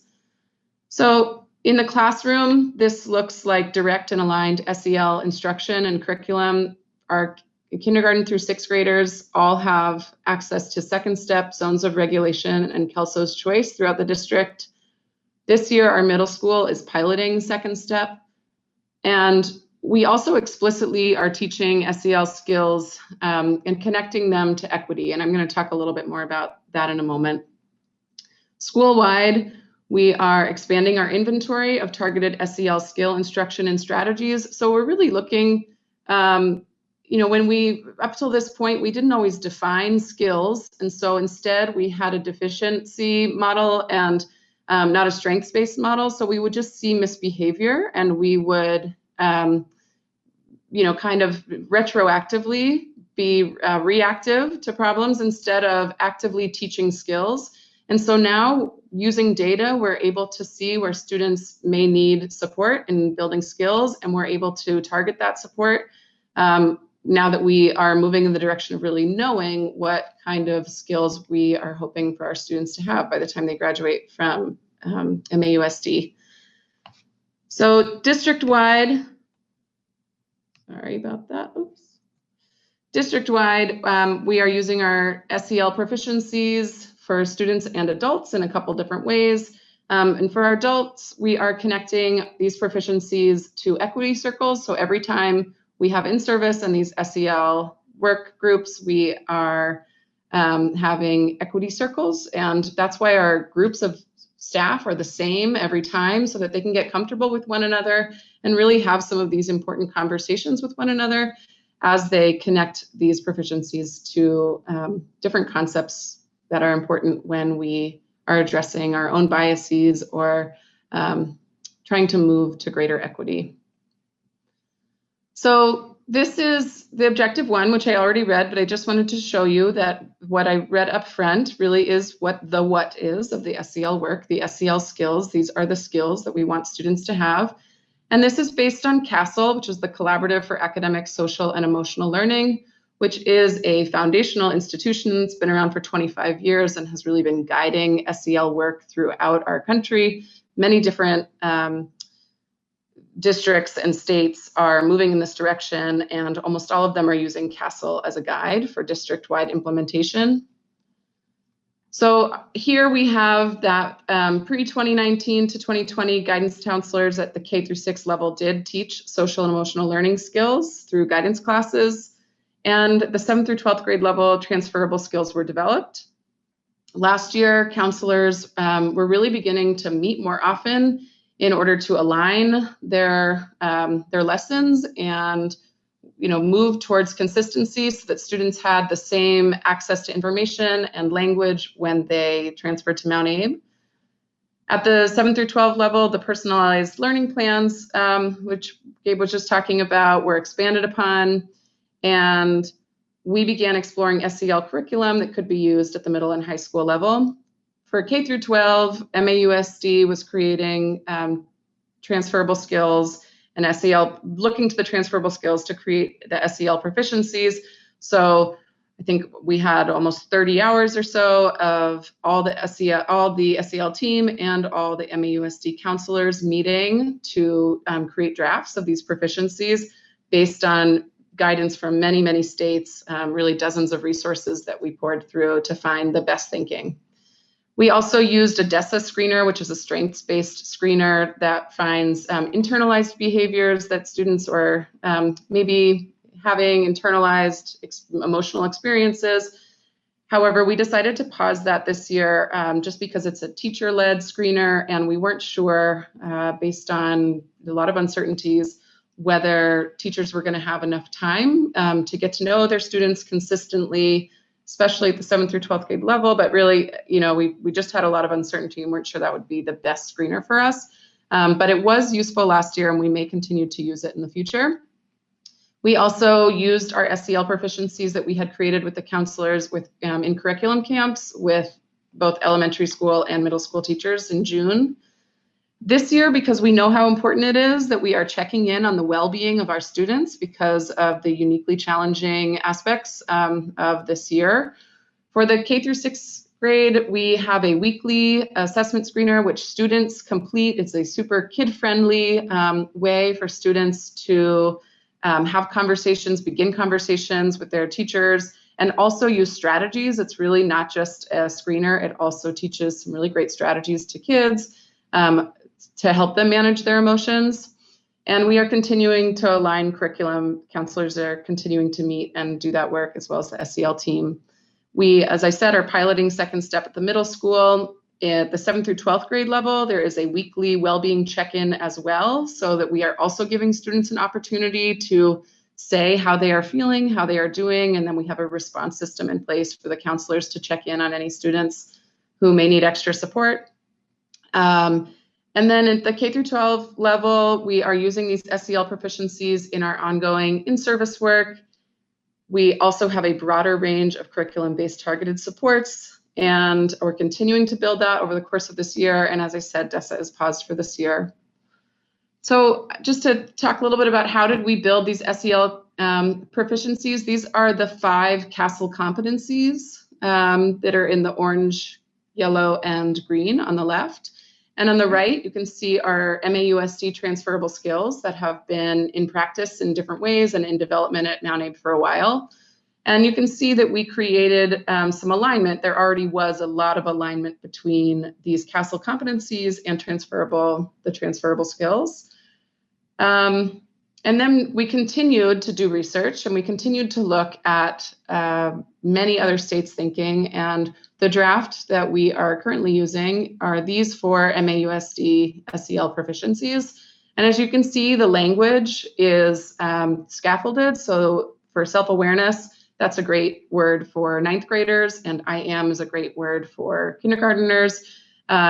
Knowledgeable is a great word for 5th graders. So we're really lucky to be able to think through a pre-K through 12 lens in creating these.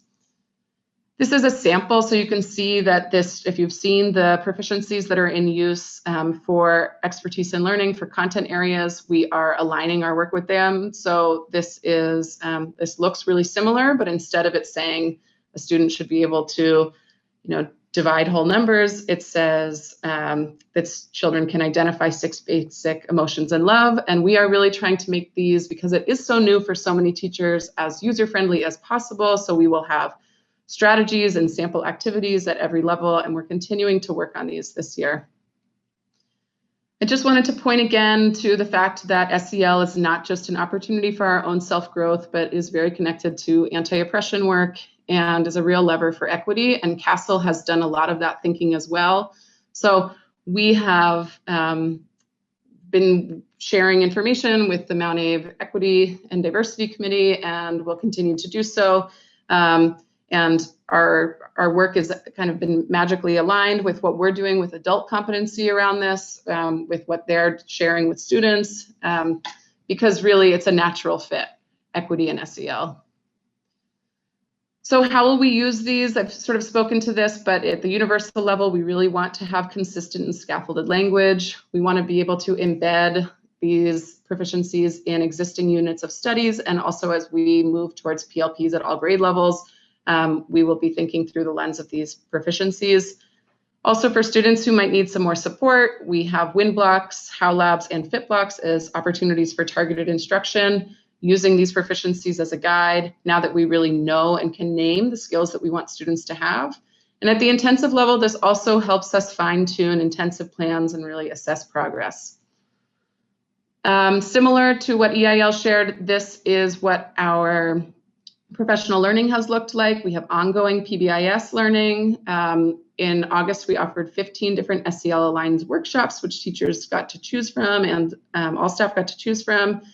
In October 2019, we really reintroduced what is SEL, why SEL to all teachers, because once again, there are some teachers that this is relatively new to, and others that feel really confident and comfortable with this work. But we really wanted to make sure to calibrate that all, the entire district was getting the same information at least once. In November, again, we did an interactive presentation in smaller groups for the district around feedback and reflection. December through June, we had trauma-informed strategies, we had curriculum workshops, and again, worked on our proficiencies. This August, we had executive skill development as a focus, as well as restorative practices, and got great feedback. Just to listen to one of the questions that came before, after every single opportunity for professional learning of any size or any type, we request feedback and discuss it as a team and use it to inform our future work, and take it really seriously and offer both quantitative and qualitative opportunities for feedback, because we are we need it, we want it, so that we can continue to grow and create the best opportunities that we can for learning. And also, we want to model how important it is to be consistently asking for feedback as a form of growth, since for our students and teachers, that's such an important skill in itself. So this year, again, we have SEL work groups, and we are using that consistent opportunity for folks to get to know each other well and do both independent work and have group conversations, as well as have circles where they discuss equity and use the self-assessment of the universal practices and strategies. So they're getting to really fully explore the practices and strategies, self-assess where they think they're at in a way that's very safe and non-judgmental. It's their own work. And then if we end up using some of this for a walkthrough tool or for leadership to be able to be instructional leaders in their building, this will be something that teachers already have had a lot of learning around and a lot of their own time to reflect upon. And the last thing, my last slide that I'm going to talk about is these dyad partnerships. So dyads are an opportunity for connection and reflection at MAUSD. MAUSD believes that dyads, which are a protocol for providing and receiving sincere and concentrated attention, they are also called constructivist listening. It's based on constructivist learning from John Dewey, that this is a container, a format, a way of listening that will both strengthen our community connections and create opportunities to reflect on our thoughts and emotions. And here are some of the guidelines for constructivist listening. So throughout the district, every faculty or staff has a dyad partner and are meeting with their dyad partner. And every week I send out a feedback form about that. And we have a sort of positive reinforcement system where we celebrate folks who are able to make the time for their emotions. It's very normal and natural for emotions to arise. And as we begin to do that work with our students, we really have to foundationally feel comfortable with ourselves and our own natural, normal emotions that arise in the practice of teaching. Having relationships with so many people, it's incredibly normal that we have lots of feelings and thoughts. And also in a profession like teaching, where you're constantly learning and growing, it's important that we have an opportunity to reflect in a safe space with a colleague on our professional and personal experiences and practice. So I'm thrilled that MAUSD has created this structure, adopted the structure. We started at the beginning of last year, but this is the first year that we have actually dyad partnerships. So thank you so much. I appreciate your time. And I'm going to stop sharing my screen.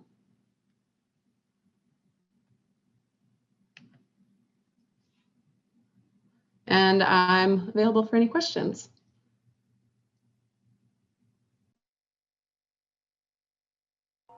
Dave. So how is this used or dealt with students who are remote, the K through 6 students who are full-time remote? So PBIS is last year when everyone was remote, as well as this year in the virtual elementary school. PBIS is in practice. So our PBIS coach has been working with the teachers to maintain the same structure of PBIS in terms of sort of celebrating success in classes, expectations, positivity, relationship-based learning. So that's been one of the ways that is continuing. And last year, when we were all remote, we were able to use the competencies that we developed for SEL skill-based learning. We aren't currently doing that with the elementary school, but if we continue to have this elementary school, then it's something that we are considering and talking about. But it was wonderful. It was a wonderful opportunity last year to provide strategies and activities based on the SEL proficiencies for our students and families. Right. So just to add to that, Ray is exactly right. Our PBIS coach, one of them, Bill Huggett, has been working with our virtual elementary school teachers. And in fact, our 5-6 cohort just earned their first celebration. So tomorrow they're going to be brainstorming what it is they would like to do. And it's really sparked a great conversation with the remote learning teachers about coming to some consensus about how we would like to potentially do a school-wide celebration, which I'm so excited about. I think that would be a lot of fun to celebrate together as an entire school remote community. And just to add to that, when we were full remote as an entire district, some of the Unified Arts teachers came together in a couple of our schools and came up with something entitled the acronym GLAMP, G-L-A-M-P, Guidance, Library, Art, Music, PE. And they collaborated around a particular skill, for example, self-esteem, resiliency, and they designed activities that were optional for kids to participate in around that theme, but through the lens of, say, physical activity or an art activity. So we adopted their idea, and actually they gave us some of their content from the beginning of this year when we were hybrid, and we're just moving through some of those activities currently. One of our remote learning teachers, Rachel O'Sullivan from Moncton, has taken the lead on keeping a lot of those connections going for the kids in virtual elementary school. So thanks to the SEL team and thanks to folks around the district who are willing to give us some fresh content for that work.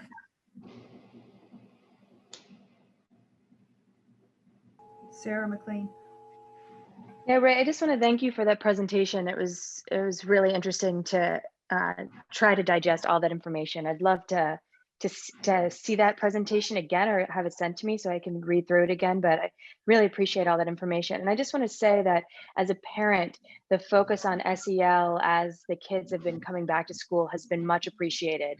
And I know at the Lincoln School, it's been a sincere focus. And it's really kind of helped everybody transition into this new school environment. So I'm grateful for that. Thank you. I just want to say that when Jennifer sent the updated agenda to all of you, that included the hyperlink to tonight's information in Patrick's letter or summary. There are links to these presentations already, so you do have access to them.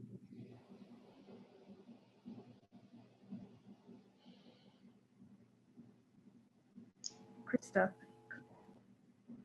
I really appreciate the presentation as well, Ray. And I was really interested to see the connections between SEL and the equity lens.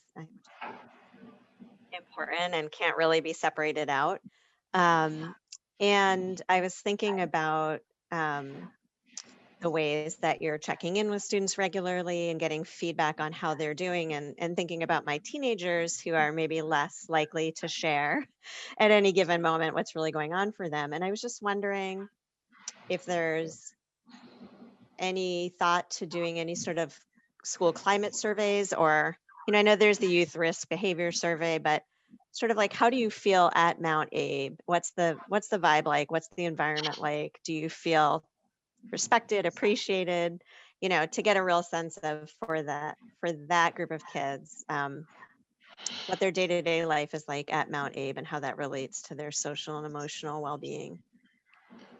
We do have a plan to do one, and we did go to community council last year with that in mind. So, right, it was actually in like February, I think. So the timing wasn't, didn't end up working out for the survey, but it was approved as a proposal by community council. So it is something we will definitely do this year.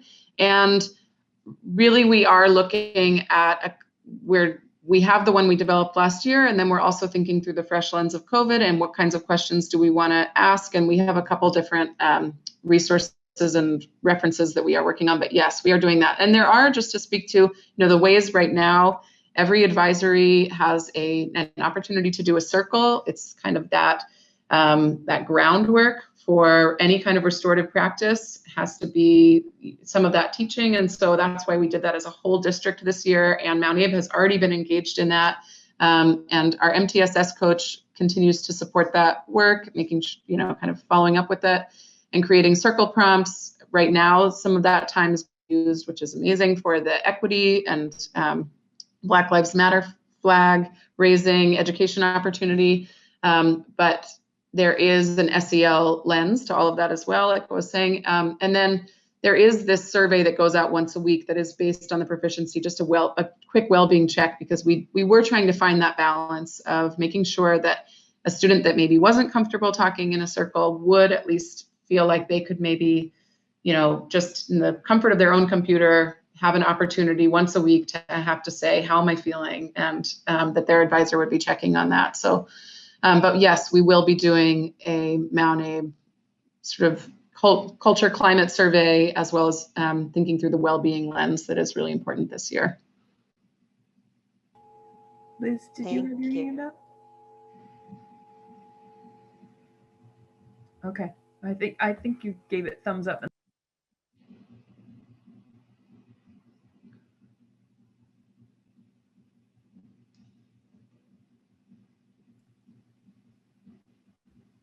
Not seeing any more hands. Patrick? Thank you. Yeah, so again, I just want to thank the coordinators for their presentation tonight, but more importantly for the work they're doing that they presented about tonight. I think you got a sense, and honestly, despite the depth of what you heard and saw in the slides, this is the surface of the work that's happening that they're essential in helping to make happen through the coordinators and the coaches. That's how it happens in the classrooms, right? This doesn't just materialize magically in classrooms without structures and support to make that happen. And it's truly remarkable work that's happening. And I have no doubt that it will and is beginning to change outcomes for kids. The reality is, for those outcomes to be demonstrated through the various data points that we typically collect that we weren't able to last year, it takes years of this sustained effort to really begin to see the kinds of shifts in student outcomes that we want to see. So historically, when I report on the ENDS monitoring report, it's reflecting on student outcomes. In the past, I have reported non-compliance because I don't think our student outcomes have been what we could say we're satisfied with. we don't have the same kind of quantitative data that we would typically have. I suspect if we did, it might look slightly different than what we've seen in the past if we didn't have the pandemic interrupt everything, but likely not dramatically different because we're still early in the work that was just described. So I likely would report noncompliance again if that were what this report were focused on. I'm thankful that we had the opportunity this year in light of the COVID pandemic to do more of a means report or a strategic plan report, because you got a depth of the work that I think is important for you to know. And because this report was really more about means and reflective of the work that the adults in our system are doing to improve outcomes for kids, I can confidently report compliance, because I think, as you heard, again, just the surface level of tonight, this is the right work. It's not easy work. It takes a long time. It takes sustained effort. It takes systems of support, but it's the right work. And as we've all experienced in our lives, the right work is never the easy, quick work. And I think it's as true in this scenario as it is in any other scenario. So on this means report, I happily and proudly report compliance.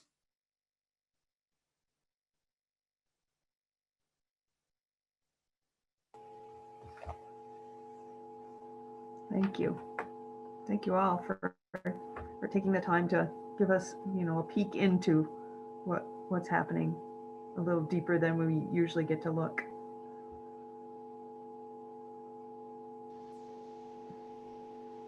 Steve? But we've already made a motion, correct, to accept? Right. So we're just discussing. Right. I have one tiny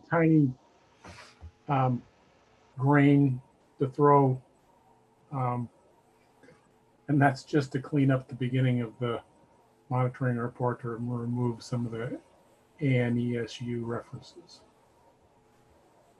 I think there's just a couple of them in the beginning. That's the only thing I really noticed. But thank you, it was a great report.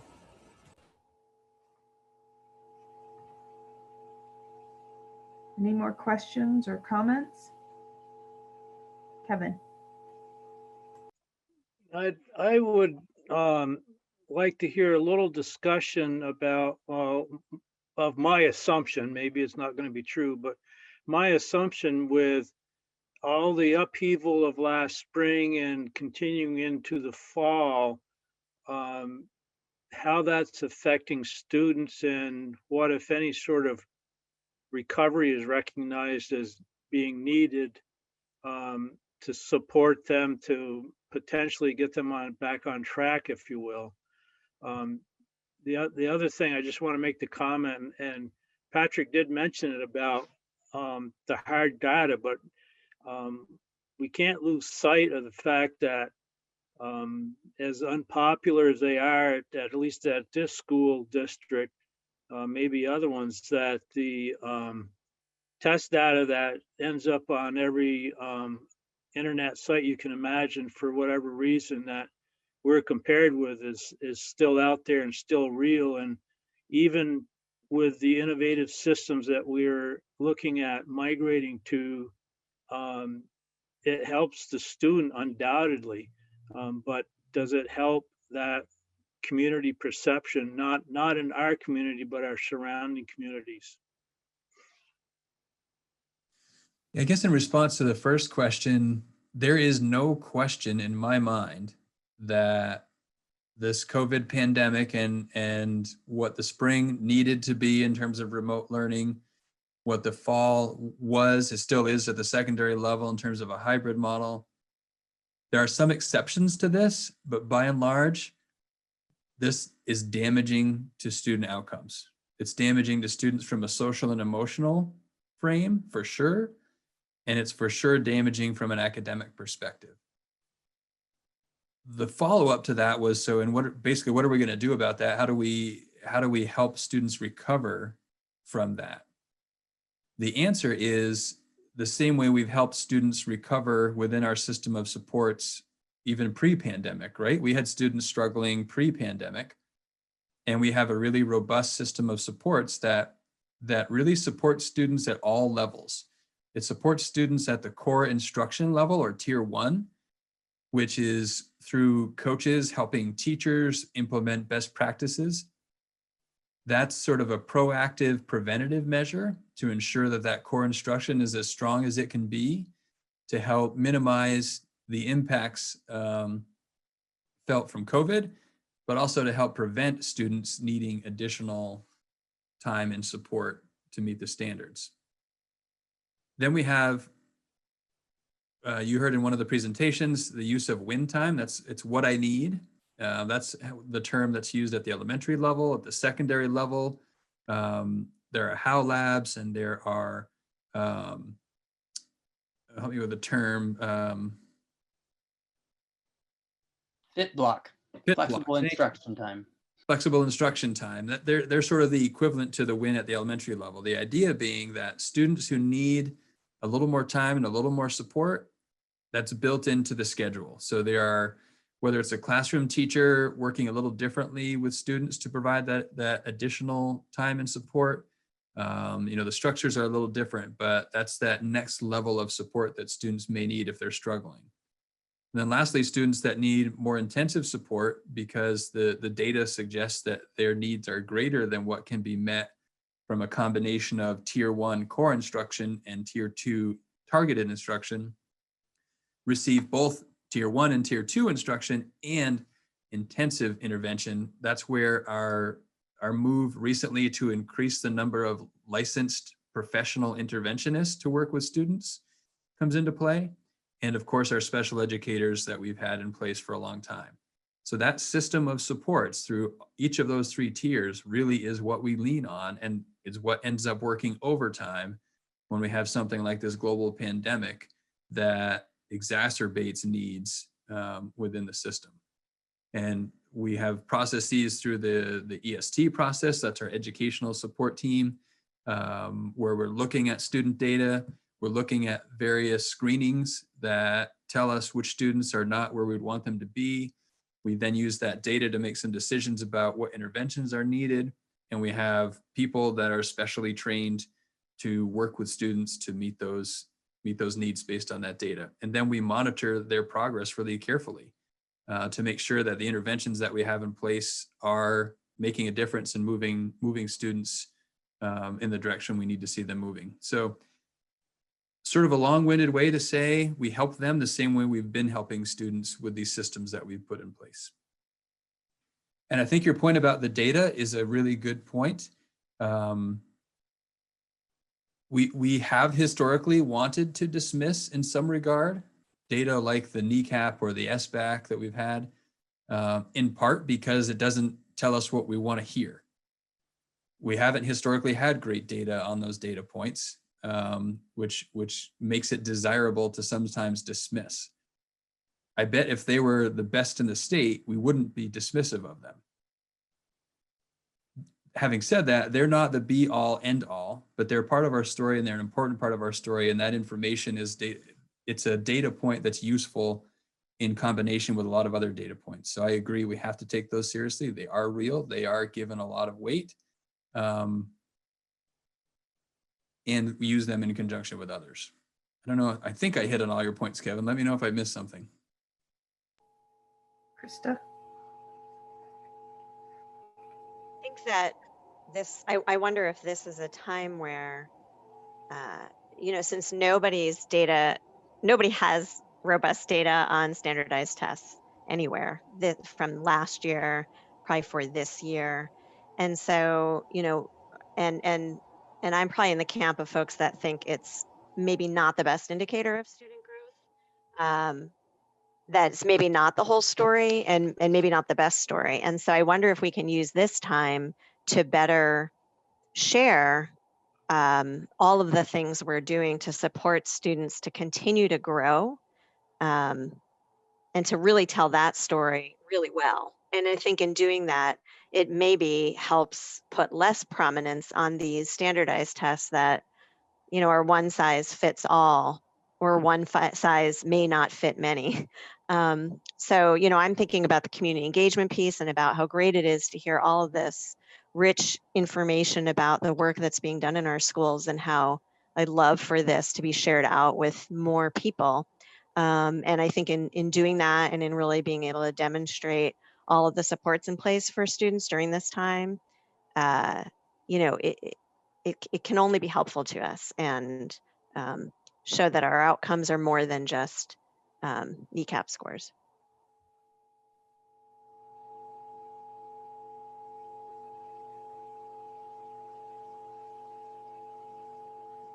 Okay. All right.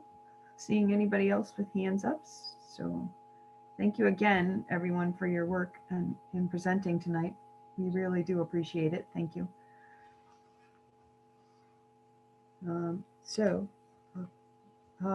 We had a motion to accept the monitoring report for 1.1 course subjects in the digital and global environment, 1.2 life and career skills, and 1.3 learning and innovation skills. All those in favor of accepting the monitoring reports, please say aye. Aye. Aye. Any opposed? Any abstentions? All right, that passed. I just want to note, everybody, it's now 8:11, so we're a little past our time. If everybody could commit to 9 o'clock, and we will do our best to get through the rest of it and stop at 9. Is that acceptable? Okay. All right, so we'll keep going. The next item on our list is to update. The financial report was in your packet. Are there any questions regarding that report? Floyd, thanks for the cheat sheet.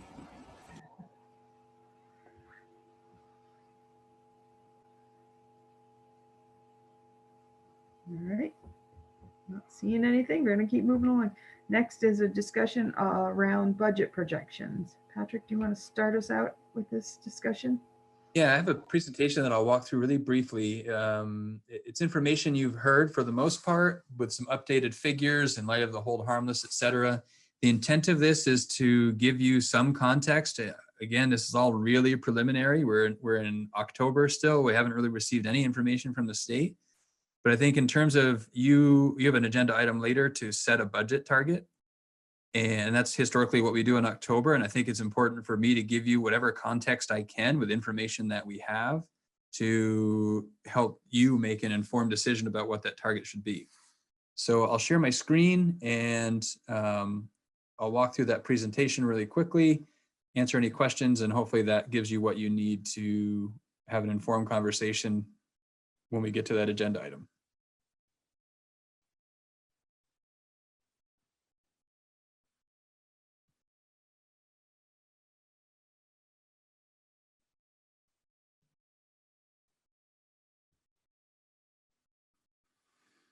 Okay, here we go.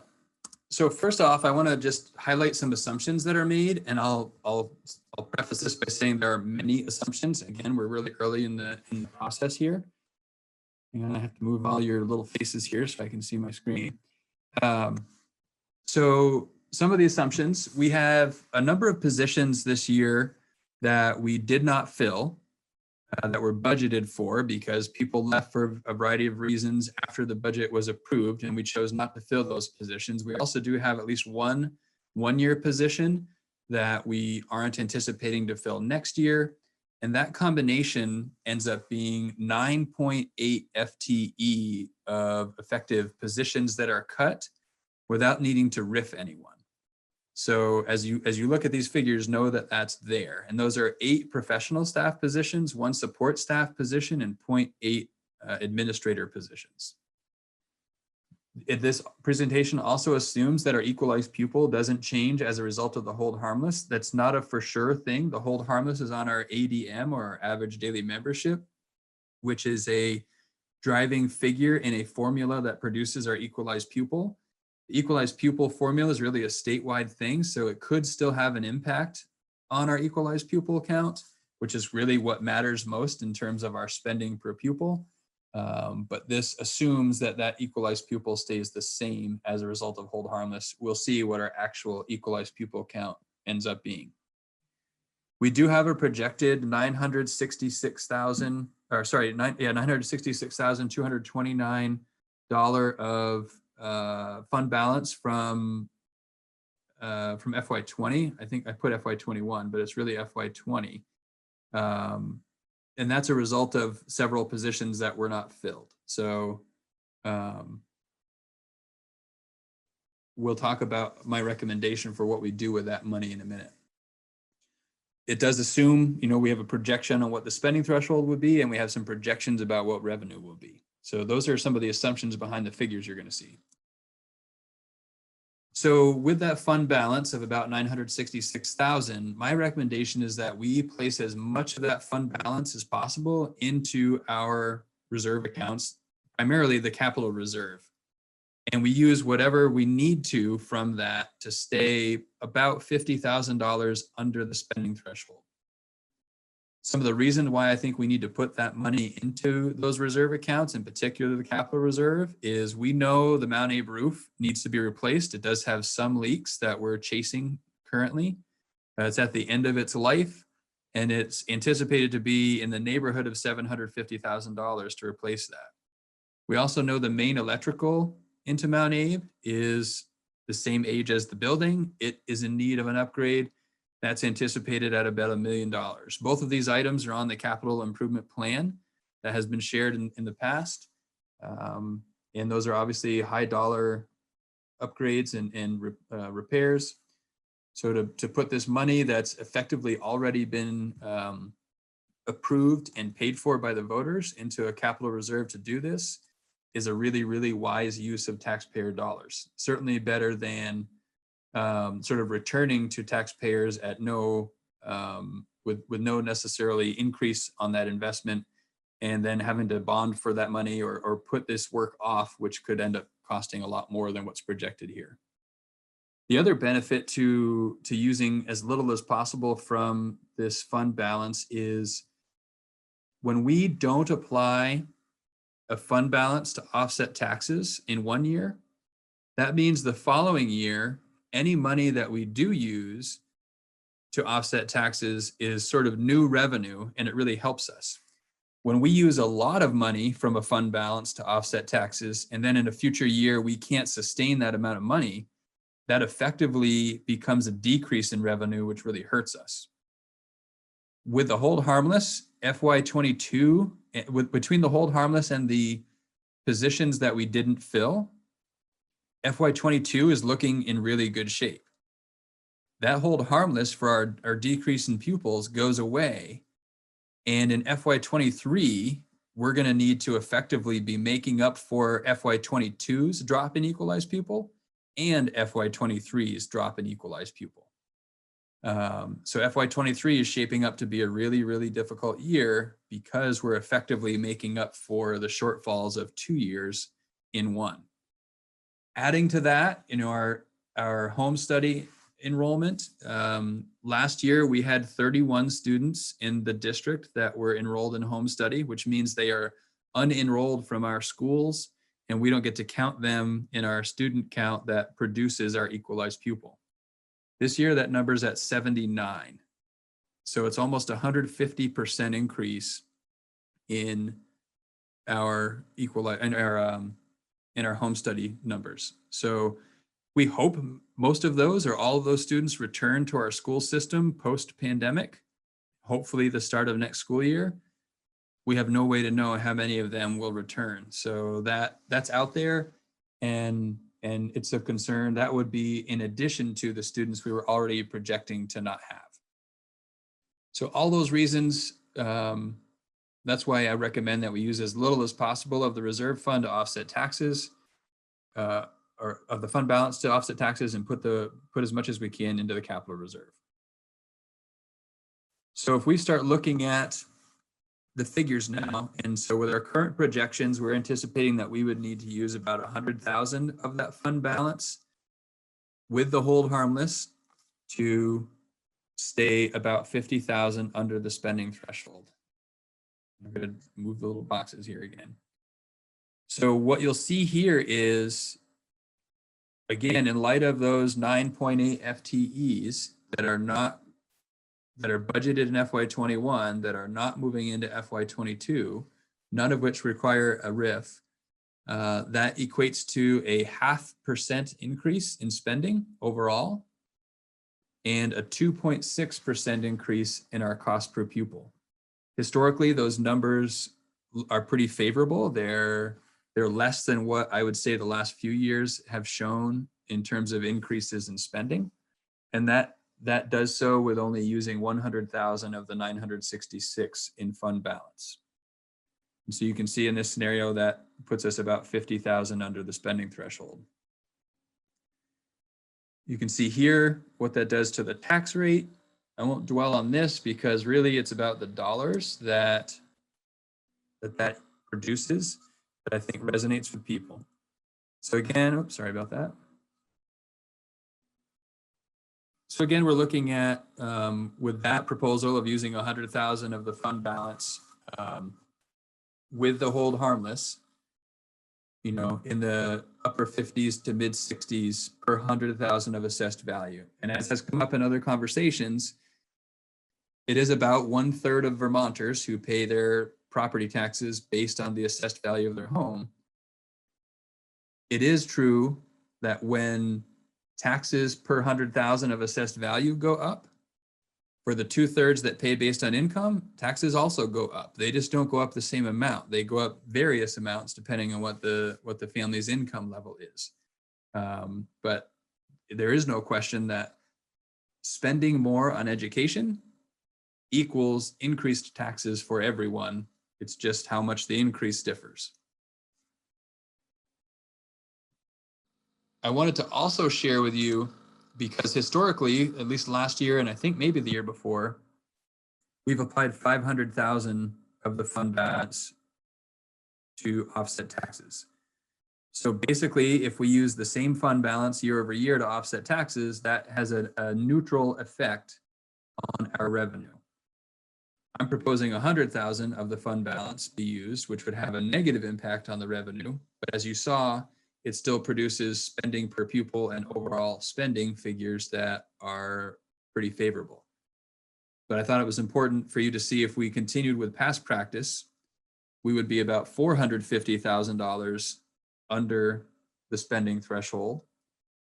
Our total expenses hasn't changed, so that's still a 0.5%. But instead of a 2.6% increase in equalized pupil, it's a 1.1% increase in cost per equalized pupil. And then you can see here, and I'll get right to the dollars. So what was an upper 50s to mid 60s is now in the mid to upper 30s in terms of dollars. So the difference per 100,000 is somewhere in the neighborhood of, you know, $20 to $30 per 100,000 of assessed value.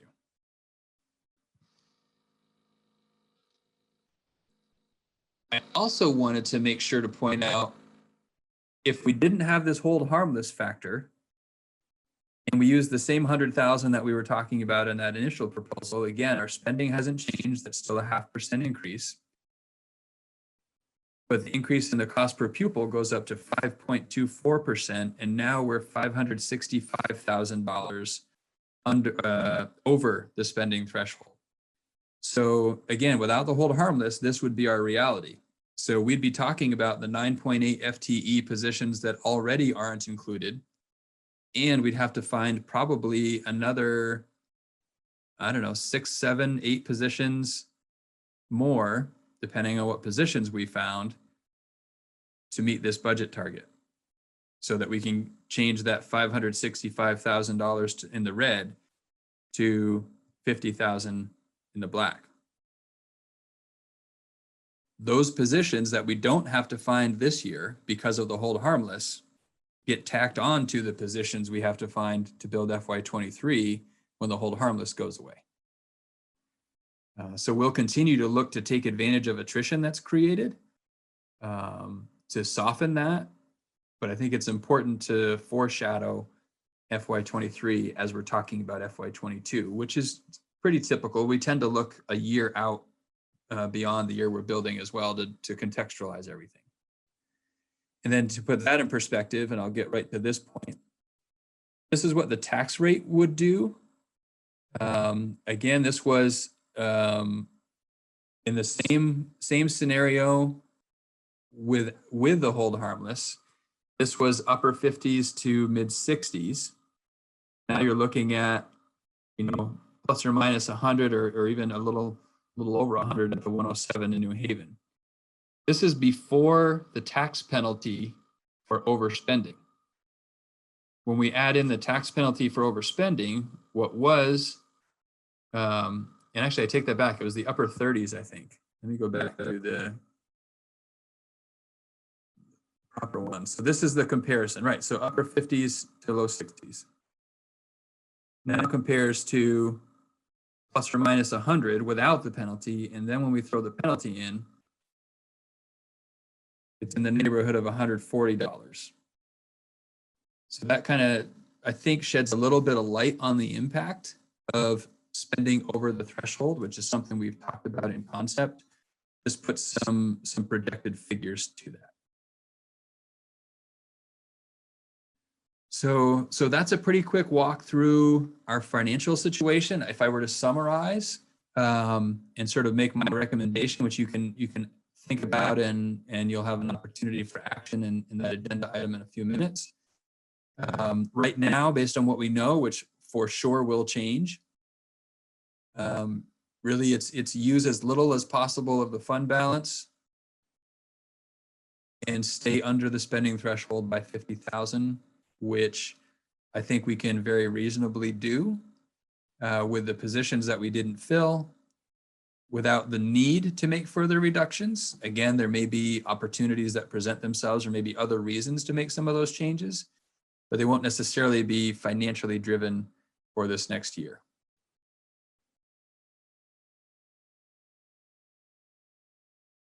So I'm happy to answer any questions or hear any comments before moving on. And I'll stop screen sharing here. Patrick, could you just clarify again what hold harmless means so we're all on the same page? So the legislature took action to hold districts harmless for the drop in their average daily membership as a result of COVID-19. So again, that average daily membership, or ADM, is a really significant contributing figure in the formula that produces equalized pupils. And so that action to hold us harmless for what is actually a drop in students effectively buys us a year from having to make some pretty significant reductions. Having said that, we still made 9.8 FTE reductions effectively of positions. Nobody got sort of fired or riffed, if you will, but we did lose 9.8 positions to be where we are in the position that we're in, which is a great position to be in for the 1 year. And then in year 2, it catches up to us and compounds what would have been already challenges in that second year.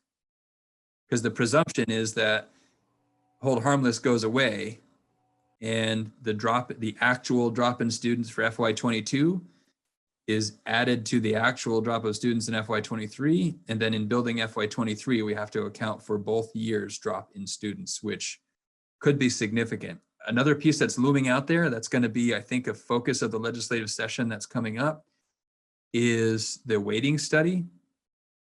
That could potentially, I think the earliest it could possibly take effect would be FY23. So that negatively impacts us.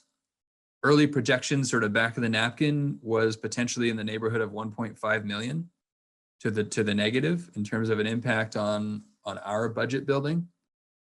So that could be on top of another couple of million. So I mean, it's not unrealistic to think that we may be looking at a $3 to $4 million reduction in spending for FY23.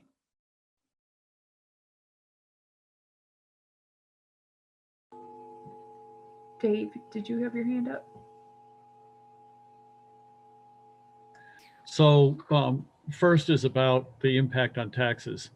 So the only people that are going to be paying by the penny rate, which you show there, are households that have a household income in excess of 125,000.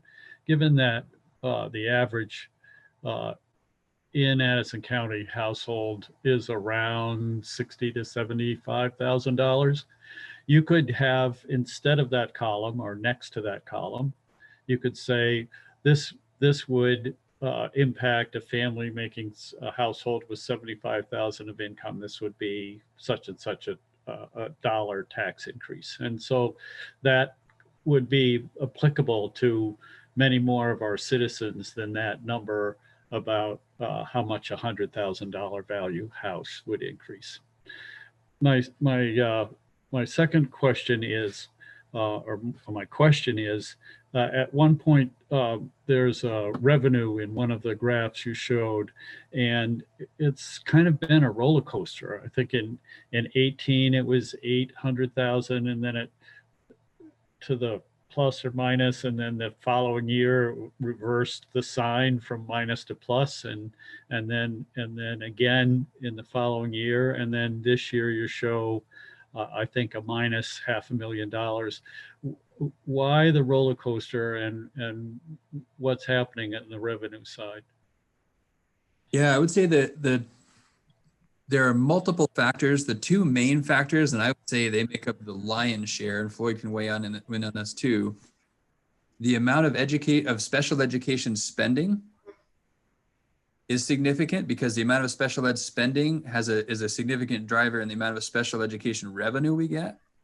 And that ebbs and flows. So I'm thinking about out of district placed students. It's not unrealistic with transportation and tuition, et cetera, that a single out of district student could incur as much as $200,000 a year in expenses.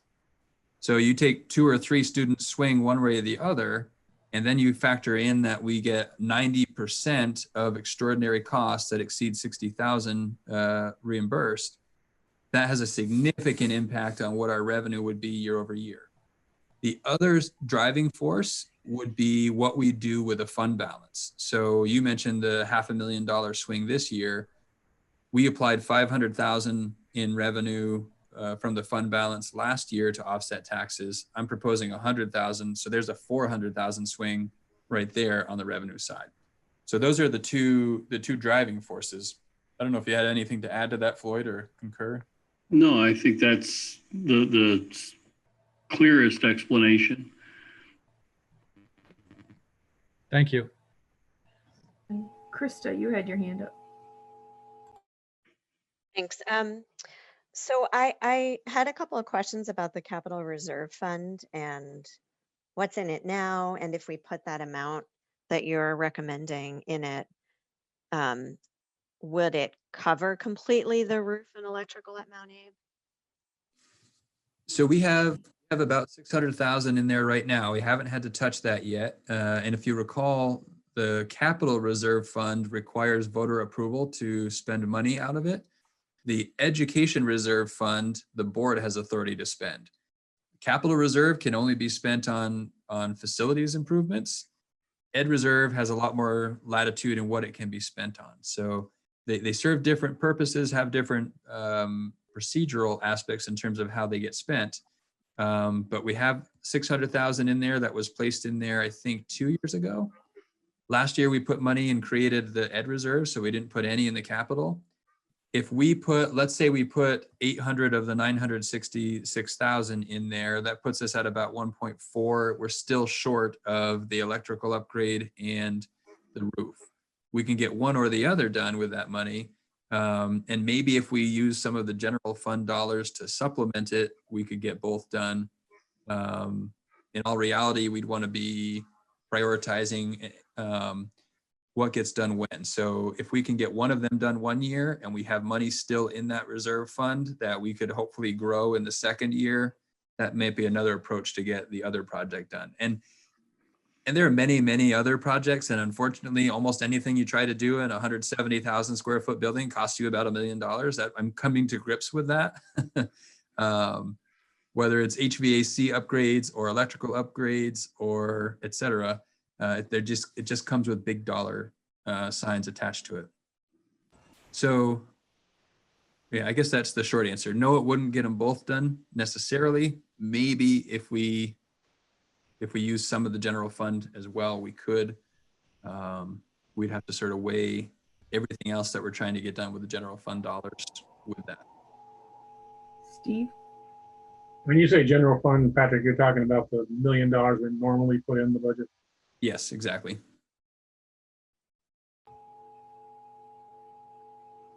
Dave?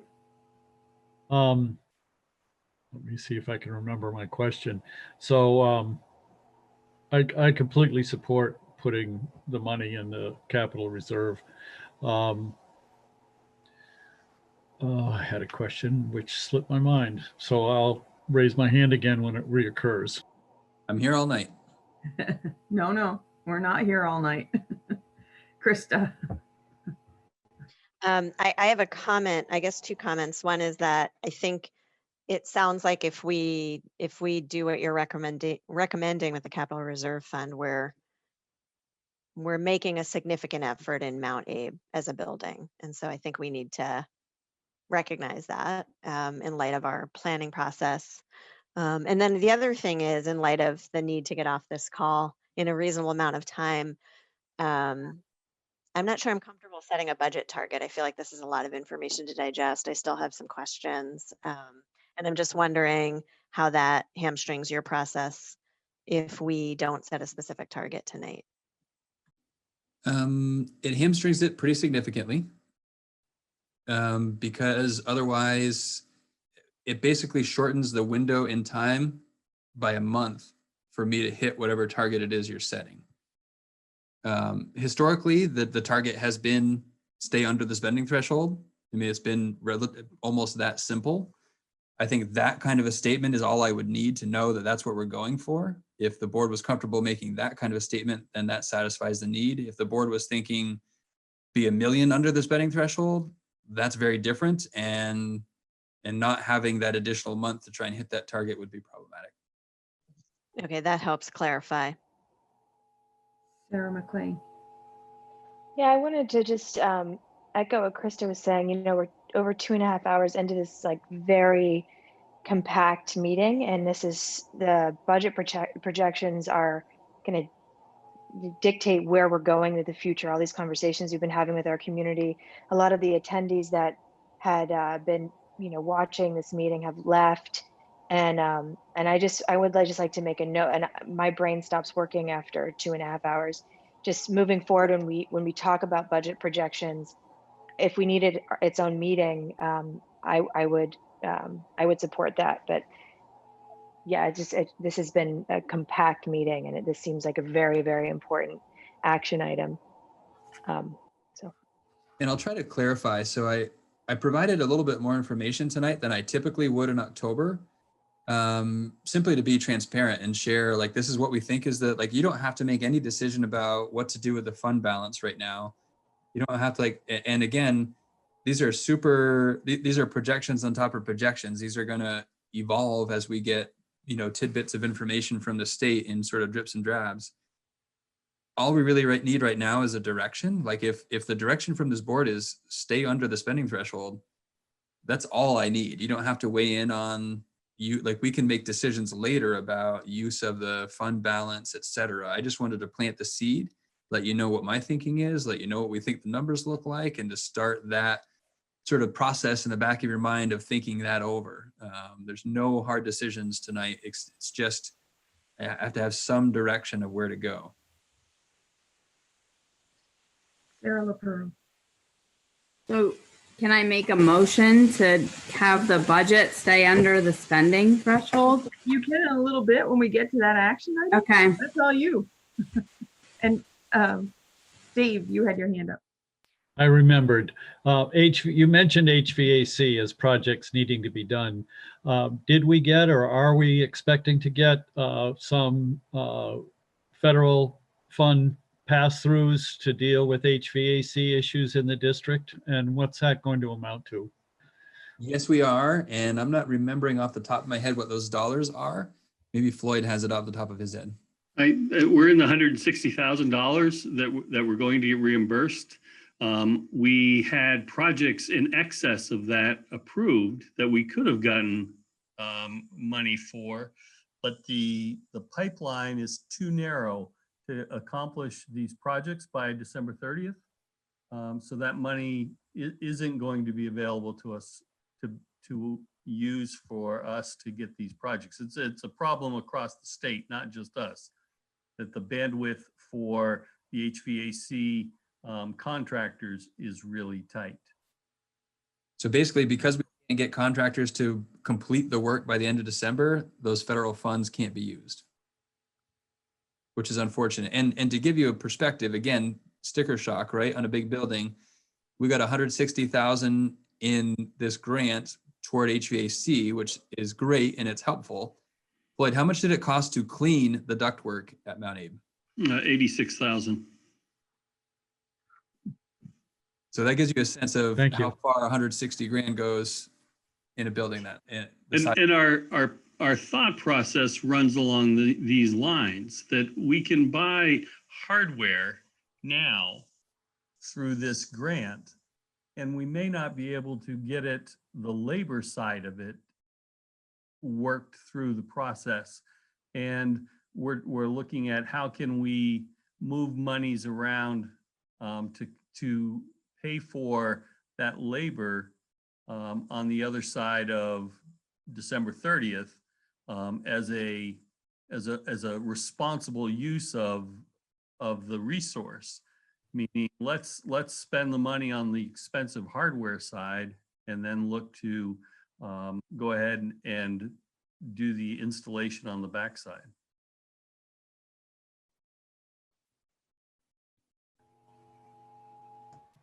Okay, Thanks for that info. Patrick, do you want to take us into the timeline so we can keep moving? We're running out of time again. Yeah, and I apologize, I didn't link the timeline, but really I think the most important piece here is, I'll walk you through it quickly. So you'll get an updated presentation in November. We'll have a little bit more info than we had tonight. You would then get another update in December and then finalize a budget in January. Part of the conversation that I think the board needs to have, and you don't have to decide it tonight, you can be thinking about it and it can be a decision at a later date, is with what frequency and at what point in time do you want to engage the community around the FY22 budget, knowing that you have larger community engagement efforts around long-range fiscal planning to balance that out with. So to be thinking that, and that might be something that the Community Engagement Committee wants to consider and advise the board that way. But we'll just want to be thinking about dates and points in time when we want that to happen so we can start getting those booked. I just posted in the chat, even though I'm not supposed to, the timeline we had last year.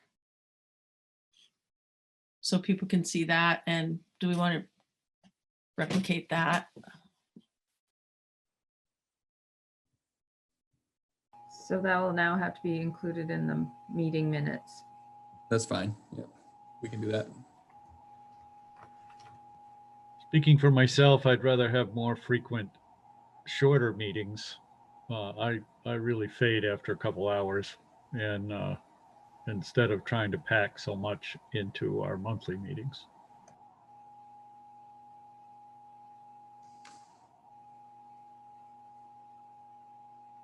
Okay. All right, I'm going to keep moving ahead. And, now we're down to board management and governance. To accept the monitoring report. This is the monitoring report from last month that Andrew completed. So is there a motion to accept the monitoring report for 4.1 governing style? So moved, Steve. Second, Sarah. Thank you. Any further discussion?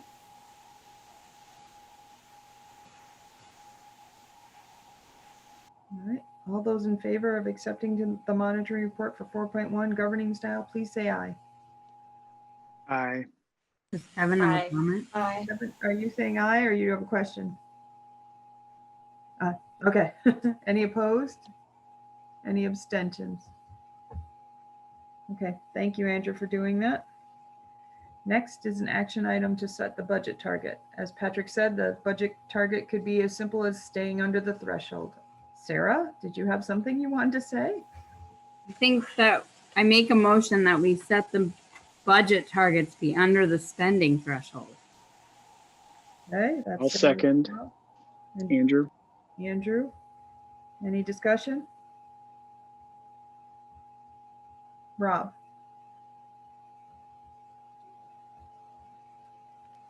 All right, this being my first go around, is that a number that's set in stone already? The spending threshold, out of curiosity? Nope. No. The spending threshold set by the state is not anything we have yet. Our equalized pupil number is also set by the state, and we don't have that either. So there's a lot of information that's not set. Basically, nothing's set in stone right now. Even the fund balance is not audited yet. Everything you saw basically tonight is a projection based on the information that we have. I guess a follow-up then, do you guys anticipate any curveballs coming from the state, general fund and ed fund shortfalls? I know they look better than I think were anticipated from what I've heard, but is there going to be some curveballs?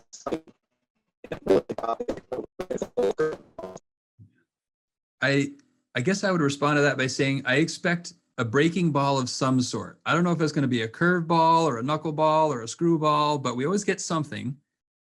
We don't usually know what it's going to be, and we'll do our best to hit it. I don't know what our batting average would be right now, but I think it's fair to expect something,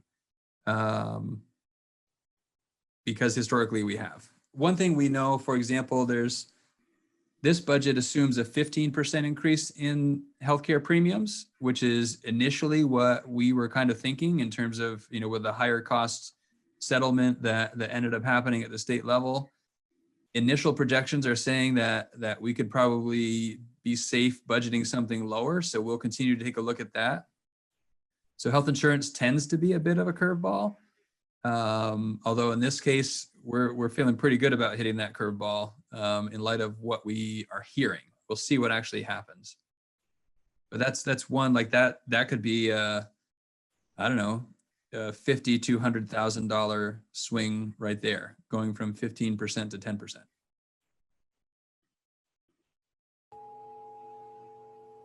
Okay, any other comments?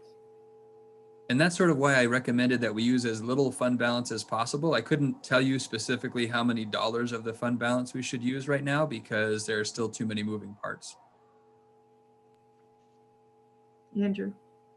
The only thing I want to add to this, Patrick, is that I like scenario one. I'll call it scenario one. You didn't number them, but the fund balance, I mean, I think that's smart given a really old building that needs a lot of work.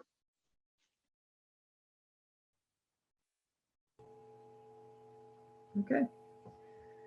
All right. So the motion on the table is to set the budget target for Patrick and his team to be under the spending threshold. All those in favor, please give a thumbs up or say aye. Aye. Aye. Aye. Any opposed? Any abstentions? All right, that one. Okay.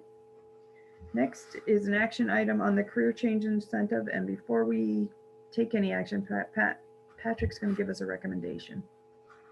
Yeah, so I wanted to be able to set the context with the budget conversation to feed into this. And I think in years when we knew we needed to reduce many positions, we've utilized the career change incentive as a way to generate attrition so that we could avoid the impact reducing people, riffing, firing, however you want to think of that, has on an organization.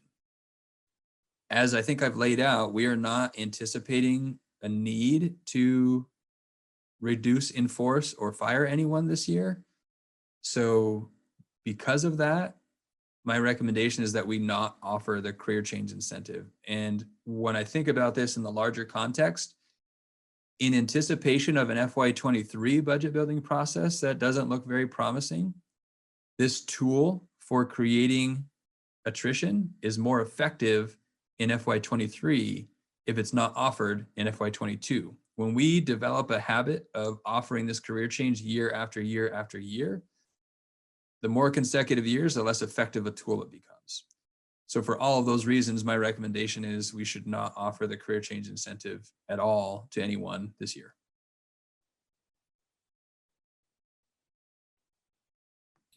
Patrick, how many people took it last year? I forget. Well, I'd have to take a look. I'm kind of ballparking in the 6-ish. Is that what you're saying, Floyd? Yeah. And again, we do tend to, when we replace positions, they tend to be less costly, and it's often a wash, if not slightly to our advantage financially, when we do replace people who choose the career change incentive. It's very much a win when we offer it, someone takes advantage of it, and we don't fill a position. So it's costly. Like the career change incentive is expensive. It's 2/3, it's the equivalent dollars of 2/3 of the employee's salary that they apply. Either they get in sort of a cash out over, is it 3 or 4 years? I can't recall now, 3 years. Or they can apply some of those funds to pay for health insurance, or they can apply some of those funds to buy what's called airtime into the retirement system. And each of those, they can split the money up in a few different ways through those options. And those options have different impacts on our budget, right? So when all 2/3 of the salary, which could be, $60,000 or close to it, comes in the form of airtime, that's a one-time payment to the state teachers retirement system, and we feel that pinch in the first year. When it's a cash out option, the hit financially is spread over 3 years, so that's easier to account for. And then the health insurance, usually it's not the entire amount applied to health insurance. Usually it's a portion there and a portion in cash if they're going to do that. So it costs some money when we do that. So there's some risk in offering it because we may not see that kind of savings. Historically, though, we have. Sarah McLean. Patrick, do you anticipate that there are any staff members that would like to retire after this year that are waiting for this incentive?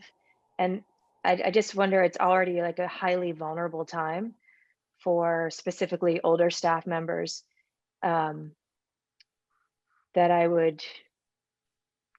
understand that it's a tool that we can use in our budgetary process. And also I want to just consider the people that may have been holding out for it through this very challenging year. I don't know that I would say, no, I haven't learned anything directly as a result of COVID that has necessarily sparked an interest in this. There were a couple of people last year that came to me asking if it would be offered next year. And I very clearly said, there's no way to know that. And every time this is offered, we make it really clear, like, don't base your plans on expecting this to happen every year, because that will be ill-advised. Having said that, I think, yeah, some people rolled the dice last year and decided, you know what, I'm going to work one more year, in thinking that they would get the career change this year. So that's probably true. They made that decision. If that is true, they made that decision against my advice. And here we are. Dave had his hand up. I move we don't offer the career change incentive this year. Is there a second? I'll second, Kevin. All right, Kevin. Any further discussion? Liz, did you have a question? No? Okay. All right. Not seeing any hands. All those in favor of not offering the career change incentive this year, please say aye. Aye. Aye. Aye. Any opposed? Any abstentions? Okay. So there was one that was opposed, Chris, and no abstentions.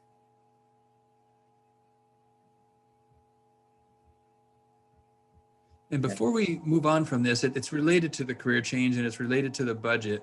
For context purposes, and questions have surfaced around this as in our larger conversation, in trying to answer some questions that have come up. We look back the last 5 years, and over the past 5 years, and knowing that in 1 year we intentionally did not make any reductions in staff, so really it's 4 of the last 5 years, we've reduced 36 point something FTEs in MAUSD. And that's before the 9.8 that I just talked about for FY22. So, you know, we're in the neighborhood of 45 positions in a 5 or 6 year span that we've reduced to. I think that helps talk a little bit about the fiscal restraint that has been exercised over the years.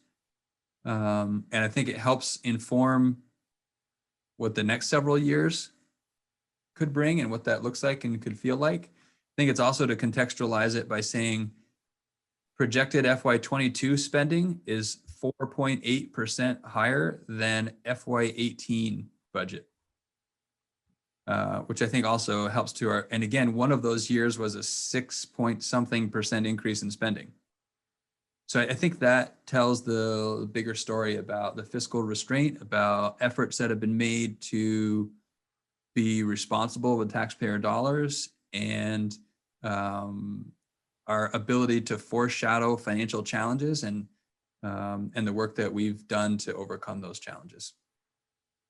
Sorry, that's a little would have been more contextualized in the budget conversation, but I thought it was important to get out there before we left.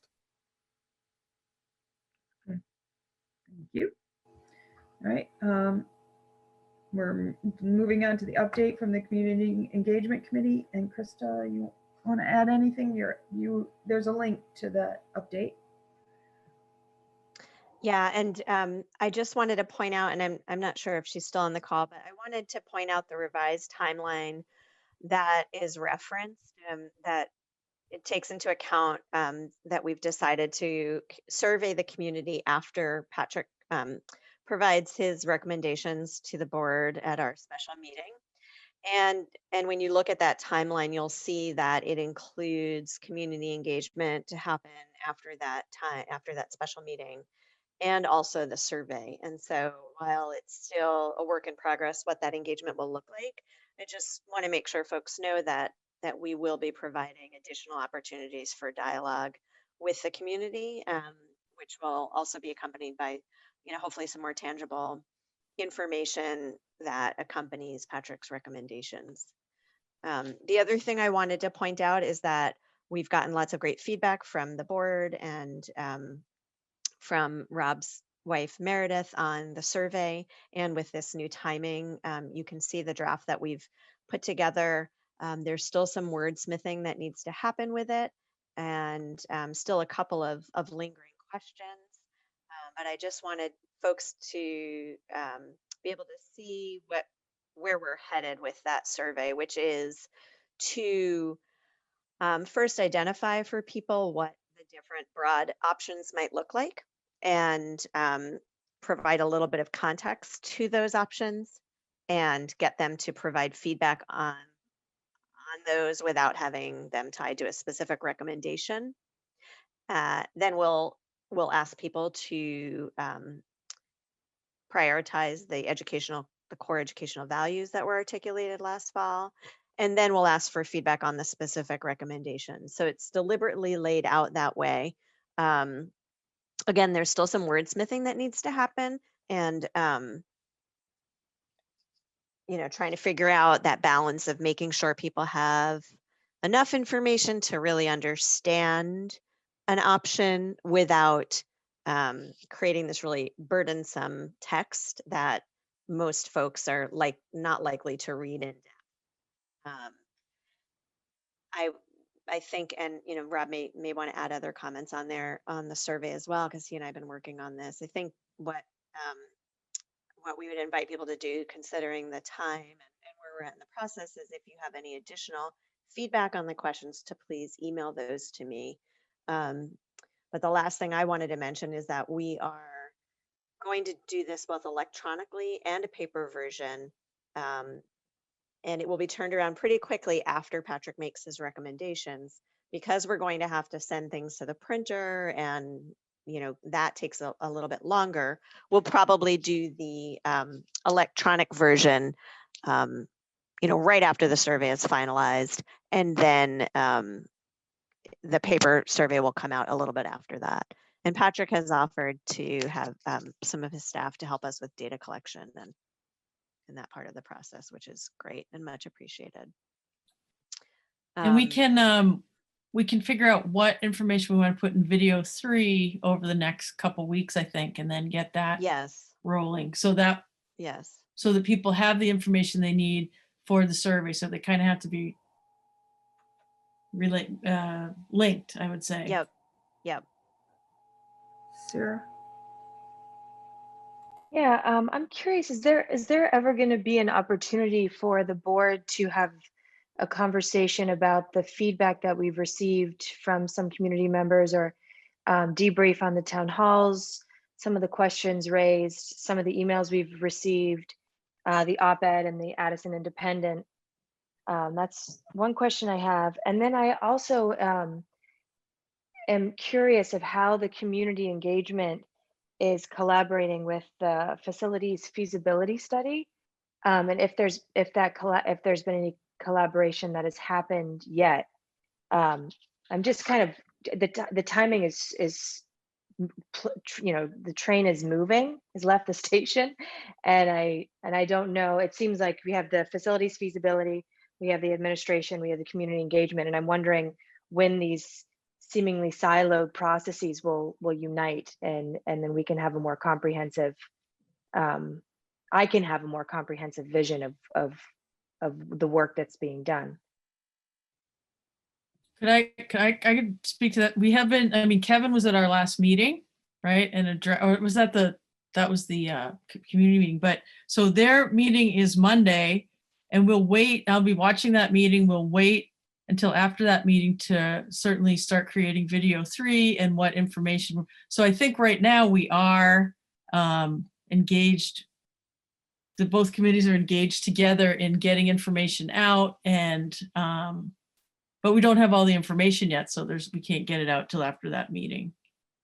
So I think we are working together, because we slowed our process way down to make sure we meet what's happening in the other areas. If I could just add to that a little bit as well.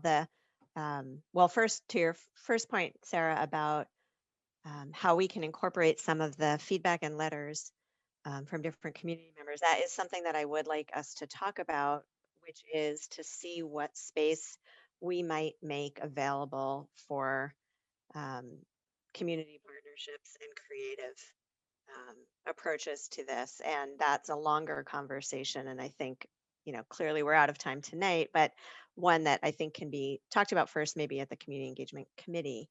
And right now we've, like the video scripts and the town hall presentation, Kevin has been providing information from his committee to inform that work and how it's shared out with the community.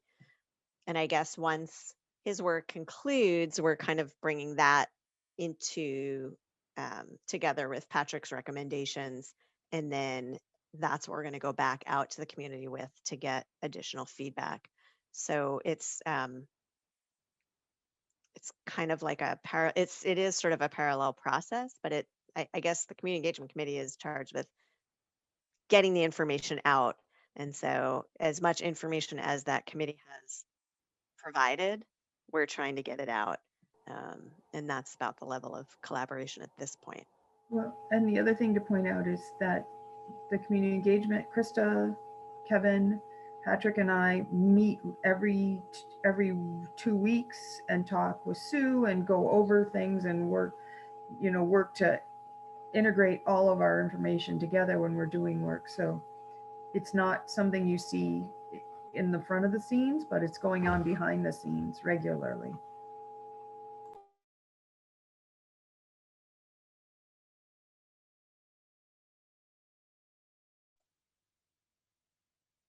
Kevin. I would just add that, sometimes I think there's too much weight being put on what the feasibility committee is doing and it acting as an independent role. It's kind of a hybrid committee in the sense that it's working for Patrick almost, if you will, not the board. And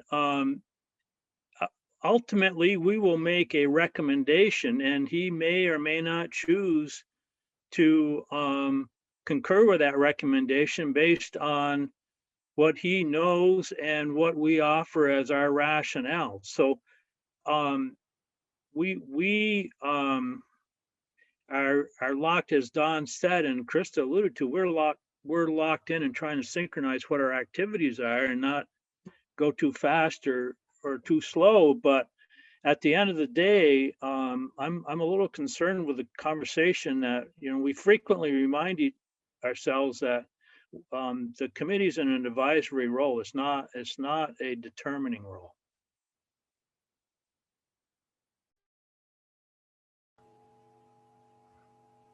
Okay, I'm gonna keep moving along because Sarah. Yeah, I guess maybe possibly part of the confusion was in the second video that pointed to what the facilities feasibility was doing, and I have heard concern among a community member of that committee that said that that it felt like it was a misrepresentation of what the facilities feasibility study was there to do and was able to do given the information that they were privy to. So no financial information, for instance.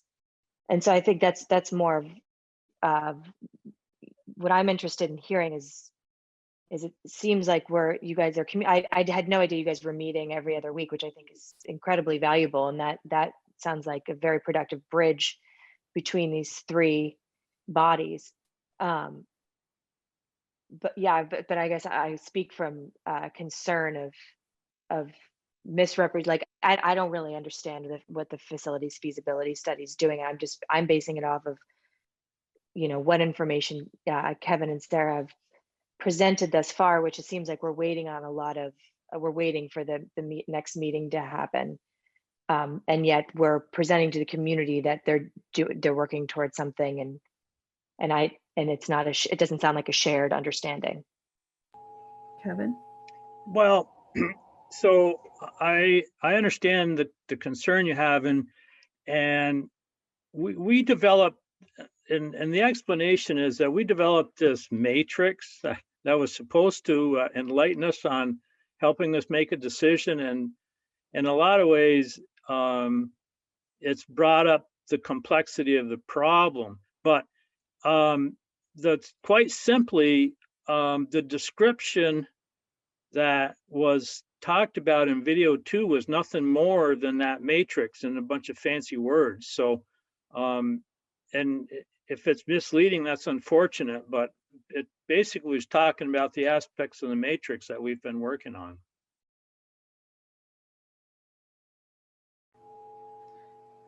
Okay, I'm going to keep us moving along. Kevin, do you want to update on your work? Sure. So we met in October and kind of honed in on and are planning to complete the verbalization or the discussion of the 3 charge questions, if you will, that we've admitted that we're going to work on. And that will probably be a working meeting, an interactive working meeting that we will have inputs from the whole committee, I'm sorry, not on the 3 questions, and then we will work through and wordsmith them and editorialize them to the group's liking. The option matrix, everybody has given their input, and we're in the process of consolidating all that input, which will be presented at our November meeting.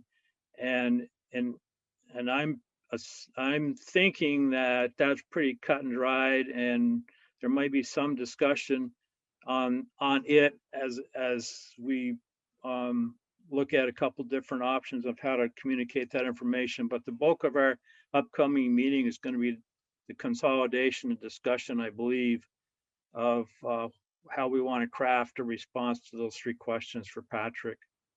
And then with the goal of having those questions finalized and the matrix finalized, we've pretty much come to the point where we will have made it clear as to what our concept of the solution might be. And then beyond that would be some sort of report out or deliverable that was expressed as a desire by the board last month.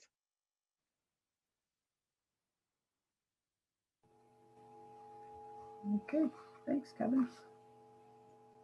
Not seeing anybody. I think we're all winding down. All right, legislative update. Kevin, do you have anything really quick? Just the regional meeting for Addison district was held earlier this month, and Dave Sharp was elected as the new representative. And then the annual meeting is this Thursday at 5 p.m. if anybody's interested. And I guess the only question I have is at that annual meeting, the all the boards will be voting on the resolutions.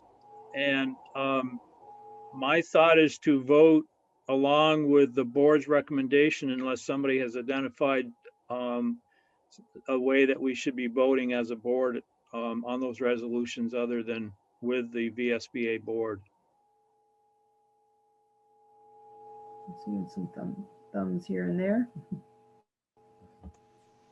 So the Career Center just had everybody on the board send their votes to the chair by email. And they compiled what they thought was basically just gave that information to the representative so they could sort of understand what the board's general feeling was for voting with or without, with or against any of the VSBA's recommendations. If people want to do that, I'm fine, and then I'll send it along so that the representative will know. So I would need that information Thursday afternoon by, I don't know, 4 o'clock or something, I guess. Okay, so in the next week, send it over to me, and then I'll pass it along. And unless I hear otherwise, I will vote as the board recommends.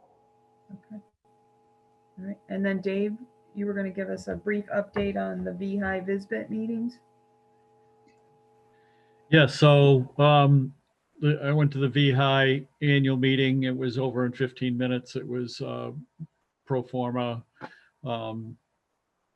Everybody agreed with everything and we signed off. I did not go to the VISBIT meeting. I had a conflict and I think it was essentially the same thing.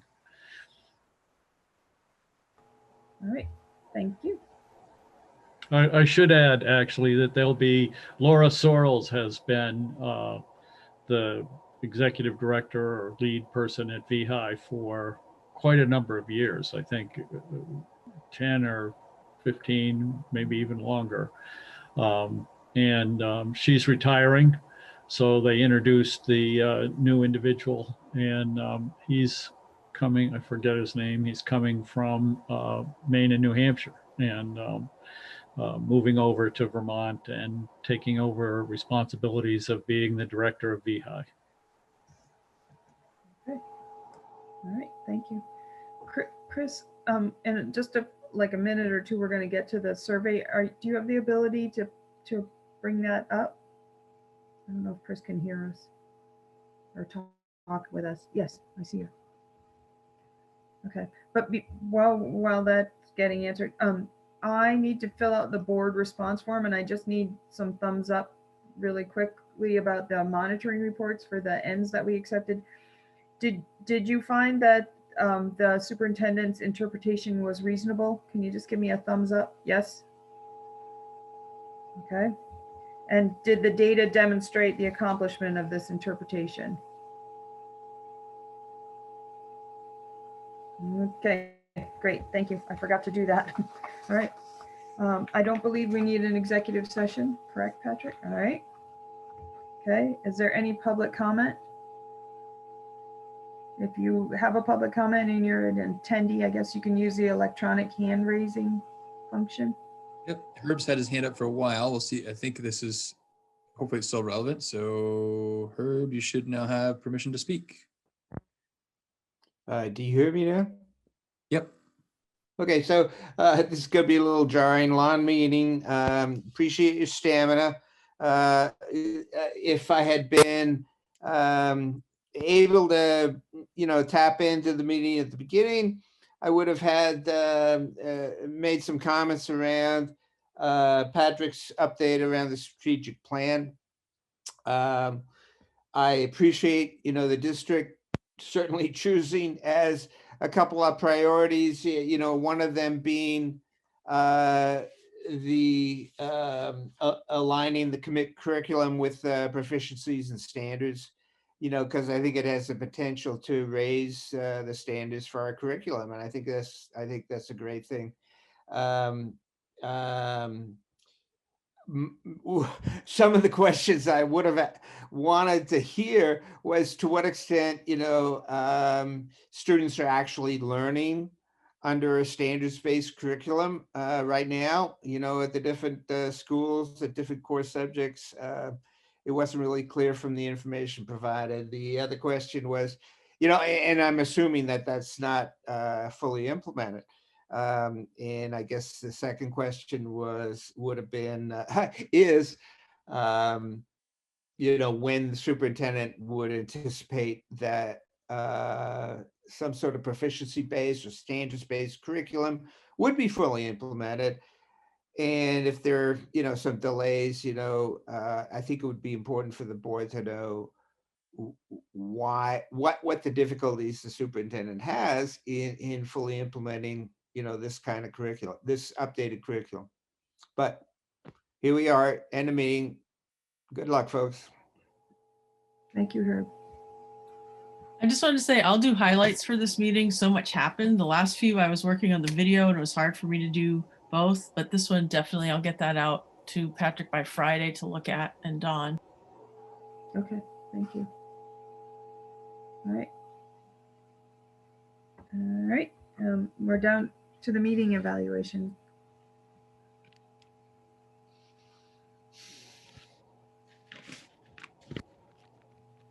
Chris, are you able?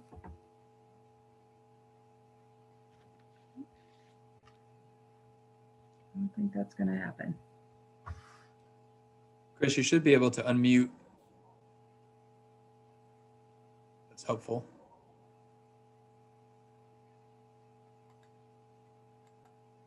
Yep. All right. I'm not going to spend a ton of time, I guess. So, oops.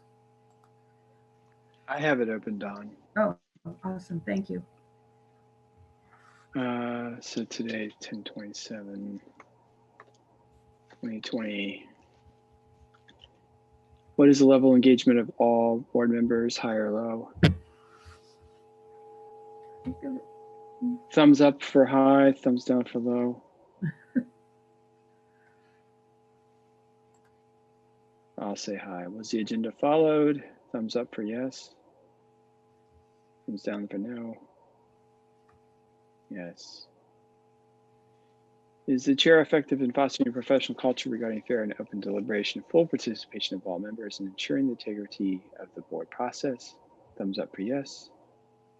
Thumbs down for no. No, no.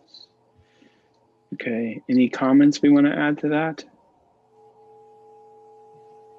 Moving on, other feedback for chair. Any comments? Say again. I do have a comment.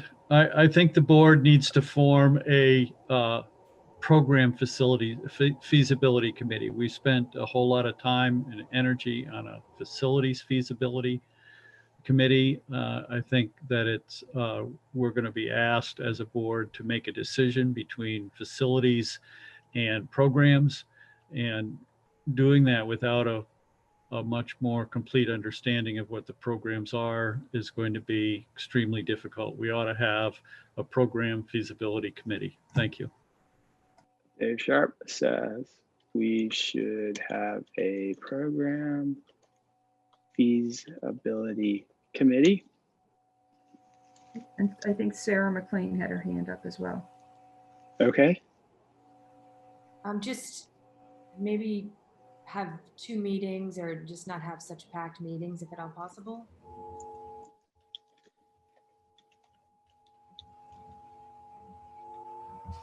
Okay.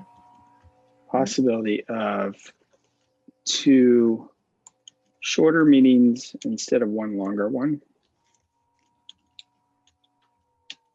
Okay. Any other feedback for the chair? It was good that the meeting agenda was followed, but it was too bad that the meeting agenda was followed. Okay. What went well with the meeting? Agenda was followed. Steve? Okay, anything else? The presentations. Yeah, Good this presentation. presentation was wonderful, and the presentation for the strategic plan and they were wonderful. Okay. Good presentations. Okay, what suggestions do you have for ways to improve future meetings? I think you got that with the 2 shorter meetings. Okay. None, see above. Okay, that concludes our survey. All right, is there a motion to adjourn at 9:21? So moved. Andrew, is there a second? Second. Kristen.